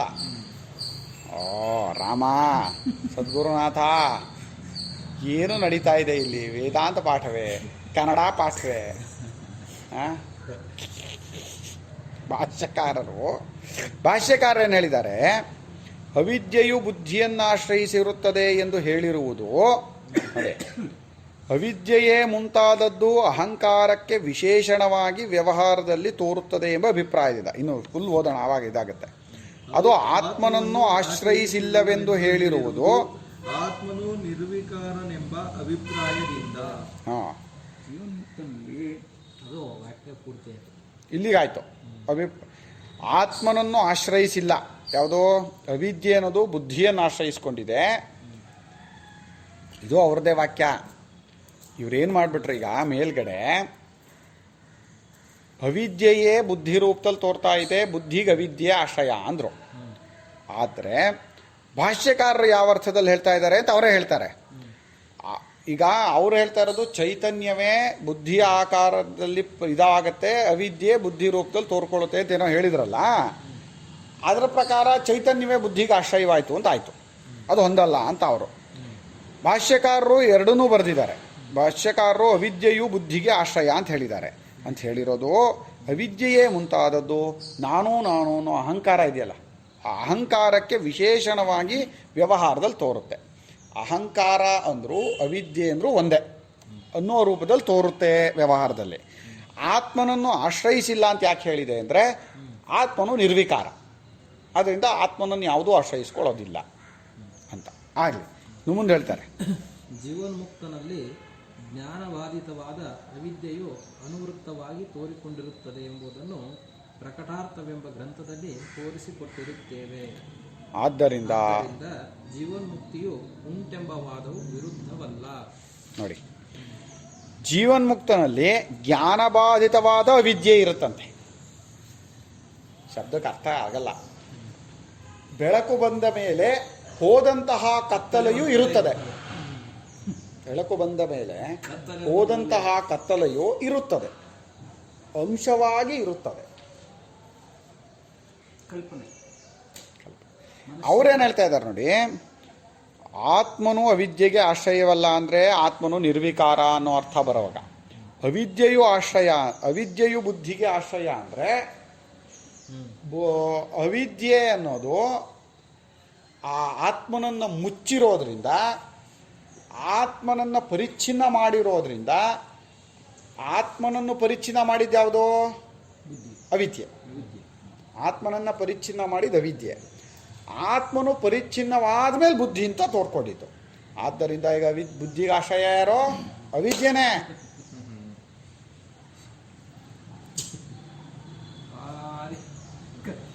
ಅಯ್ಯೋ ರಾಮ, ಮನೆಯವರೆಲ್ಲವರು ಭಯಂಕರ್ರೆ.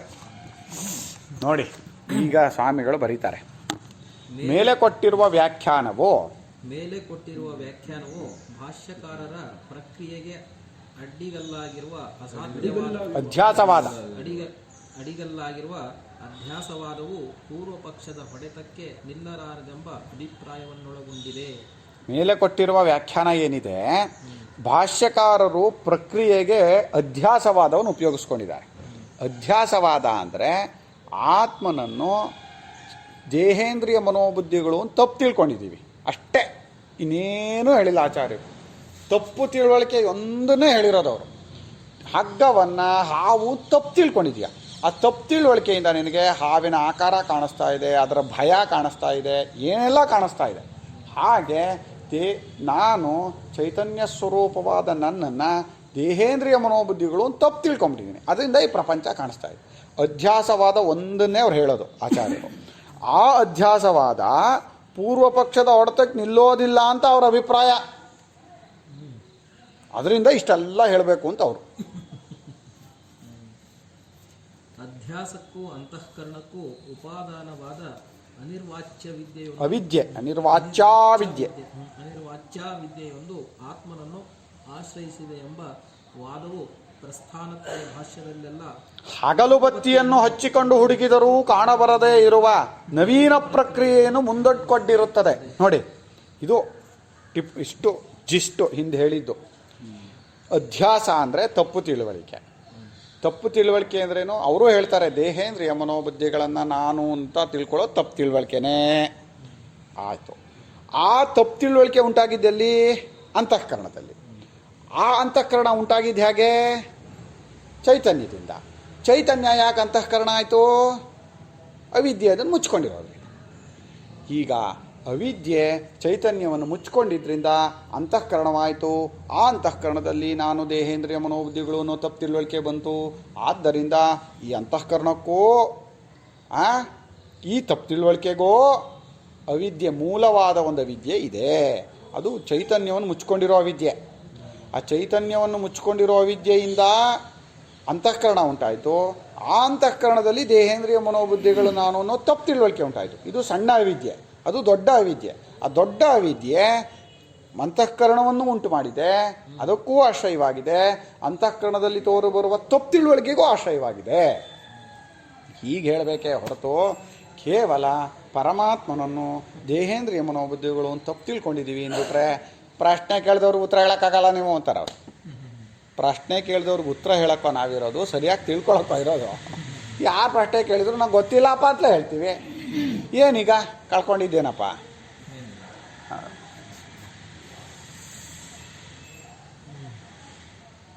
ಜೀವನ್ಮುಕ್ತಿಯನ್ನು ಉಳಿಸುವುದಕ್ಕಾಗಿ ಆತ್ಮನನ್ನು ಓದು ಆಶ್ರಯಿಸಿ ಆತ್ಮನನ್ನೇ ವಿಷಯಗೊಳಿಸಿಕೊಂಡಿರುವ ಅವಿದ್ಯೆಯ ಲೇಷವು ಜ್ಞಾನಿಗಳು ಇದೇ ಜ್ಞಾನಿಗಳಲ್ಲಿಯೂ ಇದೆ ಇದೆ ಎಂದು ಭಾಷ್ಯ ವಿರುದ್ಧ ಯುಕ್ತಿ ವಿರುದ್ಧವಾದ ಅಭಿಪ್ರಾಯವನ್ನೇ ಭಾಷ್ಯಕಾರರ ಅಭಿಪ್ರಾಯವೊಂದು ಸಾರಿರುತ್ತದೆ. ನೋಡಿ, ಜೀವನ್ಮುಕ್ತಿನ ಉಳಿಸ್ಬೇಕೀಗ. ಜೀವನ್ಮುಕ್ತ ಅನ್ನೋನು ಹೇಗಾಗ್ತಾನೆ ಅಂತ ನೋಡಿ, ಹಿಂದೆ ಹೇಳಿದ್ರದನ್ನ. ಜೀವನ್ಮುಕ್ತನಲ್ಲಿ ಜ್ಞಾನಬಾಧಿತವಾದ ಅವಿದ್ಯೆ ಇರುತ್ತೆ ಅಂತ ಹೇಳಿದರು. ಈಗ ಈ ತತ್ವವನ್ನು ತಿಳ್ಕೊಂಡವರೇ ಯಾರೂ ಇಲ್ಲ ಅಂತ ಆಗ್ಬಿಟ್ರೆ, ಈ ಅವಿದ್ಯೆ ಅನ್ನೋದು ಹೋಗೋದೇ ಇಲ್ಲ ಅಂತ ಯಾರು ಆಗ್ಬಿಟ್ರೆ, ಉಪದೇಶ ಮಾಡೋರು ಯಾರು ಅಂತ ಒಂದು ಪ್ರಶ್ನೆ ಬರುತ್ತೆ. ಅದರಿಂದ ಇದನ್ನು ಕಳ್ಕೊಳಕ್ಕೆ ಅವ್ರೇನು ಮಾಡಿದರು, ಜ್ಞಾನಿಗಳು ಅಂತಿದ್ದಾರೆ, ಅವರು ತಮ್ಮ ಸರಿಯಾದ ತಿಳುವಳಿಕೆಯನ್ನು ಪಡ್ಕೊಂಡು ತಪ್ಪು ತಿಳುವಳಿಕೆಯನ್ನು ಕಳ್ಕೊಂಡಿರ್ತಾರೆ ಅಂದರು. ತಪ್ಪು ತಿಳುವಳಿಕೆಯನ್ನು ಕರ್ಕೊಂಡ್ರೆ ಅವ್ರು ಹೇಗೆ ವ್ಯವಹಾರ ಮಾಡ್ತಾ ಇದ್ದಾರೆ, ಊಟ ಮಾಡ್ತಾ ಇದ್ದಾರೆ, ತಿಂಡಿ ತಿಂತಾ ಇದ್ದಾರೆ, ಓಡಾಡ್ತಾ ಇದ್ದಾರೆ, ಒಂಟು ಮಾಡ್ತಾ ಇದ್ದಾರೆ, ಸ್ನಾನ ಮಾಡ್ತಾ ಇದ್ದಾರೆ, ಅವ್ರು ಯಾಕೆ ದೇಹ ನಾನಲ್ಲ ಅಂದ್ಕೊಂಡು ಹೇಗೆ ದೇಹಕ್ಕೆಲ್ಲದನ್ನೂ ಮಾಡ್ತಾ ಇದ್ದಾರೆ ಅಂತ ಇನ್ನೊಂದು ಪ್ರಶ್ನೆ ಬಂತು. ಆ ಪ್ರಶ್ನೆ ಅಂತ ಇದು ಕಳ್ಕೊಳಕ್ಕೆ ಅವ್ರೇನು ಮಾಡಿದರು, ಅವರಿಗೆ ಆ ಮೂಲವಾದ ಅವಿದ್ಯೆಯಲ್ಲಿ ಸ್ವಲ್ಪ ಭಾಗ ಉಳ್ಕೊಂಡಿದೆ ಇದು.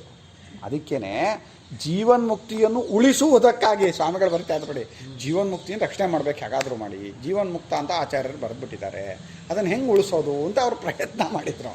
ಆ ಪ್ರಯತ್ನ ಮಾಡಿಬಿಟ್ಟು ಆತ್ಮನನ್ನು ಆಶ್ರಯಿಸಿಕೊಂಡಿರುವಂಥ ಅವಿದ್ಯೆ, ಆತ್ಮನನ್ನೇ ವಿಷಯಗೊಳಿಸಿಕೊಂಡಿರುವ ಅವಿದ್ಯೆ. ಅವಿದ್ಯೆ ಏನಾಯಿತು ಅಂದರೆ ಆತ್ಮನನ್ನು ಆಶ್ರಯಿಸ್ಕೊಳ್ತು, ಆಮೇಲೆ ಅವಿದ್ಯೆಗೆ ವಿಷಯ ಕೊಟ್ಟರು. ಈಗ ಒಂದು ಆತ್ಮನನ್ನು ವಿಷಯ ಮಾಡ್ಕೊಂಡಿದೆ ಅಂದರು. ಆ ವಿಷಯ ಮಾಡಿಕೊಂಡಿರುವ ಅವಿದ್ಯೆ ಅದರ ಲೇಷ ಸ್ವಲ್ಪ ಭಾಗ ಜ್ಞಾನಿಗಳಲ್ಲಿ ಇರುತ್ತಂತೆ. ಜ್ಞಾನಿಗಳಂತವರು ಅದರ ಅವಿದ್ಯೆ ಸ್ವಲ್ಪ ಉಳ್ಕೊಂಡಿರುತ್ತಂತೆ. ಸೂರ್ಯನೇವನು ಅದಲ್ಲ, ಒಂದು ಸ್ವಲ್ಪ ಕತ್ಲೆ ಇದೆ. ಅವಿದ್ಯೆ ಜ್ಞಾನಿ ಅವರಿಗೆ ಅದು ಹೋಗೋದಿಲ್ಲ ಯಾವಾಗ ಹೋಗಲ್ಲ ಅವಿದ್ಯೆ ಅಲ್ಲ, ಹಂಗೆ ಹೇಳ್ಬಾರ್ದು ನೀವು. ಏನ್ರಿ ಸ್ವಲ್ಪ ಏನೇನೋ ಹೇಳ್ತಿರಲ್ರಿ ಜ್ಞಾನಿಗಳವರು, ಅವಿದ್ಯೆ ಚೂರು ಉಳ್ಕೊಂಡಿದೆ. ಯಾವ್ದು ಹೋಗಲ್ಲ ಅದೇ ಆತ್ಮ ಅಂತ ತಿಳ್ಕೊಬೇಕಲ್ವ. ತಿರುಚಿಗಳು ಎರಡೆರಡು ಆತ್ಮ, ಅವ್ರು ಕಾಣಲಾರ್ದ ಆತ್ಮ ಅಮೃತವೇ ಅದು, ಅದ್ರಲ್ಲಿ ಸ್ವಲ್ಪ ವಿಷ ಇದೆ ಅಂತ. ಅಮೃತವೇ, ಫುಲ್ ಅಮೃತವೇ, ಅದು ಇಷ್ಟು ವಿಷ ಇದೆ ಅಷ್ಟೇ ಅದರಲ್ಲಿ. ಅವಿದ್ಯೆಯ ಲೇಷವು ಜ್ಞಾನಿಗಳಲ್ಲಿಯೂ ಇದೆ ಎಂದು ಭಾಷ್ಯ ವಿರುದ್ಧವಾದದ್ದು, ಯುಕ್ತಿ ವಿರುದ್ಧವಾದದ್ದು. ಯುಕ್ತಿ ವಿರುದ್ಧ ಏನೋ, ಜ್ಞಾನಿ ಅಂತ ಹೇಳ್ತೀಯ, ಅಜ್ಞಾನ ಇದೆ ಅಂತೀಯ. ಅವಿದ್ಯೆ ಅಂತ ಹೇಳ್ತೀಯ, ಪರಮಾತ್ಮನ ಜ್ಞಾನ ಸ್ವರೂಪ ಅಂತೀಯ, ಅವಿದ್ಯೆಗೆ ಅವನನ್ನು ಮುಚ್ಕೊಂಡಿದೆ ಅಂತೀಯ. ಹುಚ್ಚು ಯುಕ್ತಿ ವಿರುದ್ಧವಾದ ಅಭಿಪ್ರಾಯವನ್ನೇ ಭಾಷ್ಯಕಾರರ ಅಭಿಪ್ರಾಯವೆಂದು ಇದರಲ್ಲಿ ಸಾರಿರುತ್ತದೆ. ಈ ಹೊಸ ಪ್ರಕ್ರಿಯೆಯು ಇಷ್ಟಸಿದ್ಧಿಯೇ ಮುಂತಾದ ಗ್ರಂಥಗಳಲ್ಲಿ ವಿಸ್ತಾರವಾಗಿ ಕಂಡುಬರುತ್ತಿದ್ದರೂ ಇದರ ಸೆಲೆಯೇ ಭಾಷ್ಯದಲ್ಲಿ ಕಂಡುಬರುವುದಿಲ್ಲವೆಂದು ನಾವು ಶಂಕರ ಹೃದಯವೆಂಬ ಸಂಸ್ಕೃತ ಗ್ರಂಥದಲ್ಲಿಯೂ, ನಾ ಹೇಳಿದಲ್ಲ ಶಂಕರ ಸಿದ್ಧಾಂತ ಎಂಬ ಕನ್ನಡ ಗ್ರಂಥಗಳಲ್ಲಿಯೂ ವಿಷದಪಡಿಸಿರುತ್ತೇವೆ. ಅದು ಚೆನ್ನಾಗಿ ತೋರಿಸಿದ್ದೀವಿ. ಇನ್ನೂ ಜಾಸ್ತಿ ತಲೆ ತಿರುಗಿಸ್ಕೋಬೇಕು ಅಂದರೂ ಓದಿ ಅದನ್ನ. ಅವ್ರ ವಿಷಾದ ಆಗ್ಬೇಕೀಗ. ಅದು ಅವ್ರದ್ದು ಫುಲ್ ಬರೀತಾರಲ್ಲ. ಈಗ ಸ್ವಾಮಿಗಳು ಬರೆದಿದ್ದಕ್ಕೆ ಎಷ್ಟು ಚೆನ್ನಾಗಿ ಅರ್ಥ ಆಯಿತು. ಅವ್ರದ್ದು ಏನು ತಪ್ಪು ಅಂತ ಅವ್ರನ್ನೇ ಓದೋವಾಗ ತಪ್ಪೇನು ಅಂತಲೇ ಗೊತ್ತಾಗಲ್ಲ. ಅನ್ಸುತ್ತೆ ಮೊದಲು ಫಸ್ಟೇ ಅವ್ರದ್ದು ಓದ್ಬಿಟ್ರೆ ಇನ್ನೂ ಕಷ್ಟ ಅಲ್ವಾ, ಚಿಡ್ದೋಗುತ್ತೆ, ಗ್ರಹ ಹಿಡ್ಕೊಂಡ್ಬಿಡ್ತದು. ಭಾರಿ ಕಷ್ಟ ಅದು. ಯಾಕೆಂದ್ರೆ ಅವರೇ ಕಷ್ಟಪಡ್ತಾ ಇರ್ತಾರೆ ಅದನ್ನು ಅರ್ಥ ಮಾಡ್ಕೊಳ್ಳೋಕ್ಕೆ. ಬೇಕಾ ಎಲ್ಲರೂ ಇರೋದು ಅದೇ. ನಮ್ಮ ಈ ಹೊಳೆನರಸೀಪುರ ಸಂಪ್ರದಾಯ ಬಿಟ್ಟರೆ ಶೃಂಗೇರಿ ಮಾಡಿದವರು, ಕಾಂಚಿ ಮಾಡಿದವರು, ದ್ವಾರಕಾ ಮಾಡಿದವರು ಎಲ್ಲರೂ ಇದನ್ನೇ ಹೇಳೋದು. ಎಲ್ಲರೂ ಇದನ್ನೇ ಹೇಳೋದು. ಎಲ್ಲರೂ ಅವರು ಅಷ್ಟೇ ಅಲ್ಲ, ಬೇರೆ ಬೇರೆ ಸಬ್ಬಪೀಠಗಳು, ವ್ಯಾಖ್ಯಾನಕಾರ ಗ್ರಂಥವನ್ನು ಓದ್ಕೊಂಡಿರೋ ವಿದ್ವಾಂಸರುಗಳೆಲ್ಲ ಇದನ್ನೇ ಹೇಳೋದು. ನಮ್ಮ ಸ್ವಾಮಿಗಳ ಇದರಲ್ಲಿ ಬಂದವರಿಗೆ ಮಾತ್ರ ಇದು ತಪ್ಪೇನು ಅಂತ ಗೊತ್ತಾಗುತ್ತೆ. ಪ್ರಸ್ಥಾನತ್ರಯ ಭಾಷ್ಯಗಳನ್ನು ಮನಮುಟ್ಟಿ ನೋಡುವವರಿಗೆ ವಿಷಯದಲ್ಲಿ ಯಾವ ಸಂಶಯವೂ ಉಳಿಯಲಾರದೆಂದು ನಾವು ನೆರೆನಂಬಿರುತ್ತೇವೆ. ಪ್ರಸ್ಥಾನತ್ರಯ ಭಾಷ್ಯಗಳನ್ನು ಓದಿ, ಯಾವ ವ್ಯಾಖ್ಯಾನವನ್ನು ಇಟ್ಕೋಬೇಡಿ. ಶಂಕರಾಚಾರ್ಯರ ಗ್ರಂಥವನ್ನು ಅಷ್ಟನ್ನೇ ಓದಿ, ನಿಮಗೆ ತುಂಬ ಸ್ಪಷ್ಟವಾಗುತ್ತೆ. ಏನು ಅಂದರೆ ಅವರ ಸ್ಪಷ್ಟವಾಗಿ ಬರೆದಿದ್ದಾರೆ, ದೇಹೇಂದ್ರಿಯಾದಿಷು ಅನಾತ್ಮಸು ಆತ್ಮಬುದ್ಧಿರವಿದ್ಯಾ. ದೇಹೇಂದ್ರಿಯ ಮನೋಬುದ್ಧಿಗಳು ನಾನಲ್ಲ, ಅದನ್ನು ನಾನು ಅಂತ ಏನು ಅನ್ಕೋತಾ ಇದ್ದೀನಿ, ಇದೇ ತಪ್ಪು ತಿಳುವಳಿಕೆ. ಈ ತಪ್ಪು ತಿಳುವಳಿಕೆನ ಹೇಗೆ ಕಳ್ಕೊಳ್ಳೋದು ಅಂದರೆ ಅದಿಲ್ಲ ಅಂತ ತಿಳ್ಕೊಳ್ಳೋದ್ರಿಂದಲೇ ಕರ್ಕೋಬೇಕು. ತಪ್ಪು ತಿಳುವಳಿಕೆ ಇದೆ ಅನ್ನೋದು ಒಂದು ಅಧ್ಯಾರೋಪ. ಈಗ ಪರಮಾತ್ಮನಿಗಿಂತ ಬೇರೆ ಏನೂ ಇಲ್ಲ ಅಲ್ವೇನಪ್ಪ, ಇದು ನನಗೆ ಗೊತ್ತಿಲ್ಲ, ಆದ್ದರಿಂದ ನಿನಗೆ ತಪ್ಪು ತಿಳುವಳಿಕೆ ಇದೆ ಅಂತ ಒಂದು ಅಧ್ಯಾರೋಪ ಶಾಸ್ತ್ರದ್ದು. ಆ ತಪ್ಪು ತಿಳುವಳಿಕೆಯನ್ನು ಕಳ್ಕೊಳ್ಳೋಕ್ಕೆ ನಾನು ಪರಮಾತ್ಮನೇ ಆಗಿದ್ದೀನಿ ಅನ್ನೋ ಸರಿಯಾದ ತಿಳುವಳಿಕೆ ಬಿಟ್ಟು ಇನ್ನೇನು ಮಾಡೋಕ್ಕಾಗಲ್ಲ ನೀನು. ಈಗ ಅದಕ್ಕೆ ಆ ತಪ್ಪು ತಿಳುವಳಿಕೆ ಇದೇ ಮಧ್ಯದಲ್ಲಿ ಇದೆ ಅಂದರು. ಇಲ್ಲ ಕಣಯ್ಯ, ಪ್ರಪಂಚ ಪರಮಾತ್ಮನೇ ಅಂದರೆ ಇಲ್ಲ ಇಲ್ಲ ಇಲ್ಲ, ಪ್ರಪಂಚ ಬೇರೆ ಪರಮಾತ್ಮ ಬೇರೆ, ಮಧ್ಯದಲ್ಲಿ ಅವಿದ್ಯೆ ಅಂತ ಒಂದು ಇದೆ ಅಂತಾರೆ. ಇದವ್ರ ಮೂಲ ವಿಚಾರ. ಇಷ್ಟನ್ನು ತಿಳ್ಕೊಂಡ್ರೆ ಉಳಿದಿದ್ದೆಲ್ಲ ಅರ್ಥ ಆಗ್ತಾ ಹೋಗುತ್ತೆ. ಪರಮಾತ್ಮ ದ್ವೈತಿಗಳು ಸ್ವಲ್ಪ ಹಿಂಗೆ ಹೇಳ್ತಾರೆ.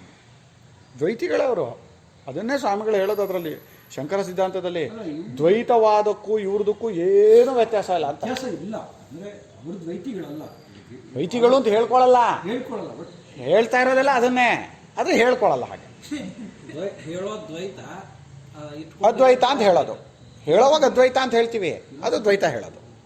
ಇದನ್ನೇ ಸಾಂಖ್ಯರ ಪ್ರಕ್ರಿಯೆ. ಇದು ಸಾಂಖ್ಯರು ದ್ವೈತಿಗಳವರು. ಅದು ಸಾಂಖ್ಯರ ಪ್ರಕ್ರಿಯೆಯನ್ನೇ ತಗೊಂಬಂದಿದ್ದಾರೆಯೇ ಹೊರತು ಅವರು ವೇದವಾದಿಗಳಲ್ಲ. ಇವರು ಅವರಲ್ಲೂ ವೇದವಾದಿಗಳು ಇದ್ದರು, ಆದರೆ ಶಂಕರಾಚಾರ್ಯರನ್ನು ಖಂಡನೆ ಮಾಡಿದರು. ಅವರು ಇನ್ನೊಂದು ವೇಷ ಹಾಕ್ಕೊಂಡು ನಾವು ಗೋಮುಖ ವ್ಯಾಘ್ರ ಅಂತಾರೆ, ಈ ರೂಪದಲ್ಲಿ ಬಂದರು ಅಂತ. ಈ ವಾದಗ್ರಸ್ತ ವಿಚಾರವು ಹೇಗಾದರೂ ಇರಲಿ, ಇತ್ತೀಚೆಗೆ ವೇದಾಂತಿಗಳಲ್ಲಿ ಹುಟ್ಟಿಕೊಂಡಿರುವ ಹೊಸ ಪ್ರಕ್ರಿಯೆಗಳನ್ನು ಅವಲಂಬಿಸಿರುವ ವ್ಯಾಖ್ಯಾನಗಳ ಬಲದಿಂದಲೇ ಭಾಷ್ಯಾರ್ಥವನ್ನು ನಿರ್ಣಯಿಸುವುದಕ್ಕೆ ಹೋಗುವುದು ಸರಿಯಲ್ಲವೆಂದು ವಾಚಕರಿಗೆ ಈ ಪೀಠಿಕೆಯಿಂದ ಮನದಟ್ಟಾಗುವುದೆಂಬ ನಂಬಿಕೆಯಿಂದ ಇಷ್ಟು ಬರೆಯಬೇಕಾಯಿತಲ್ಲದೆ ವ್ಯಾಖ್ಯಾನಗಳಿಂದ ಯಾವ ಪ್ರಯೋಜನವೂ ಇಲ್ಲವೆಂಬುದು ನಮ್ಮ ಅಭಿಪ್ರಾಯವಲ್ಲ. ಚೆನ್ನಾಗಿ ತಿಳ್ಕೊಳ್ಳಿ, ವ್ಯಾಖ್ಯಾನಕಾರರ ಬಗ್ಗೆ ಗೌರವ ಇದೆ. ಅವರು ಈ ಯಜ್ಞ ಯಾಗಾದಿ ವಿಚಾರಗಳನ್ನು, ನ್ಯಾಯ ವಿಚಾರಗಳನ್ನು ತುಂಬ ಚೆನ್ನಾಗಿ ತೋರಿಸಿದ್ದಾರೆ ವ್ಯಾಖ್ಯಾನಕಾರರುಗಳು, ಅದ್ಭುತ ಪಂಡಿತರುಗಳು ಎಲ್ಲ. ಈ ಜಾಗದಲ್ಲಿ ವ್ಯಾಖ್ಯಾನದ ಬಲದಿಂದಲೇ ಭಾಷ್ಯಾರ್ಥವನ್ನು ನಿರ್ಣಯಿಸಕ್ಕೆ ಹೋಗೋದು ಸರಿಯಲ್ಲ. ಅದಕ್ಕೆ ಅನುಭವದ ದೃಷ್ಟಿನೂ ಇರಬೇಕು. ಇನ್ನೊಂದೇನು ಇರಬೇಕು ಅಂದರೆ, ಭಾಷ್ಯವನ್ನು ಭಾಷ್ಯದಿಂದಲೇ ಅರ್ಥ ಮಾಡ್ಕೊಳ್ಳೋಕೆ ಕಲ್ತ್ಕೊಳ್ಳಿ, ಅದಕ್ಕೆ ಇನ್ನೊಂದು ವ್ಯಾಖ್ಯಾನ ಹುಡುಕೋಕ್ಕೆ ಹೋಗಬೇಡಿ ಅನ್ನೋದಷ್ಟೇ ನಮ್ಮ ಅಭಿಪ್ರಾಯವೆಂಬುದನ್ನು ವಾಚಕರು ಮರೆಯದೇ ಇರಬೇಕು. ಕಾರ್ಯಾಲಯದಿಂದ ಪ್ರಕಾಶಿತವಾಗಿರುವ ವೇದಾಂತ ಪ್ರಕ್ರಿಯಾ ಪ್ರತ್ಯಭಿಜ್ಞಾ ಎಂಬ ಸಂಸ್ಕೃತ ಗ್ರಂಥವನ್ನು ಅದರ ಇಂಗ್ಲೀಷು ಪೀಠಿಕೆಯನ್ನು ನೋಡಿದರೆ ಇದು ಇನ್ನಷ್ಟು ಸ್ಫುಟವಾಗುವುದು. ಉಪಸಂಹಾರ ಓದ್ಬಿಡೋಣ. ಮುಂಡಕೋಪನಿಷತ್ತಿನ ನಿಜವಾದ ಆಶಯವನ್ನು ಗೊತ್ತುಪಡಿಸುವುದಕ್ಕೆ ಈಗಿನ ಅನುವಾದವು, ಈ ಪೀಠಿಕೆಯು ಎಷ್ಟರ ಮಟ್ಟಿಗೆ ಉಪಯುಕ್ತವಾಗುವುದೆಂಬುದನ್ನು ನಿರ್ಧರಿಸುವ ಕಾರ್ಯವನ್ನು ಓದುಗರಿಗೆ ಬಿಟ್ಟು ಈ ನಮ್ಮ ಅಲ್ಪ ಸೇವೆಯನ್ನು ಸ್ವೀಕರಿಸಿ ಅನುಗ್ರಹಿಸಿರುವ ಭಗವತ್ಪಾದರ ಸ್ಮರಣೆಯನ್ನು ಮಾಡಿ ಪೀಠಿಕೆಯನ್ನು ಇಲ್ಲಿಗೆ ನಿಲ್ಲಿಸುವೆವೋ. ಹರಿ ಓಂ. ಶ್ರೀಕೃಷ್ಣಾರ್ಪಣಮಸ್ತು.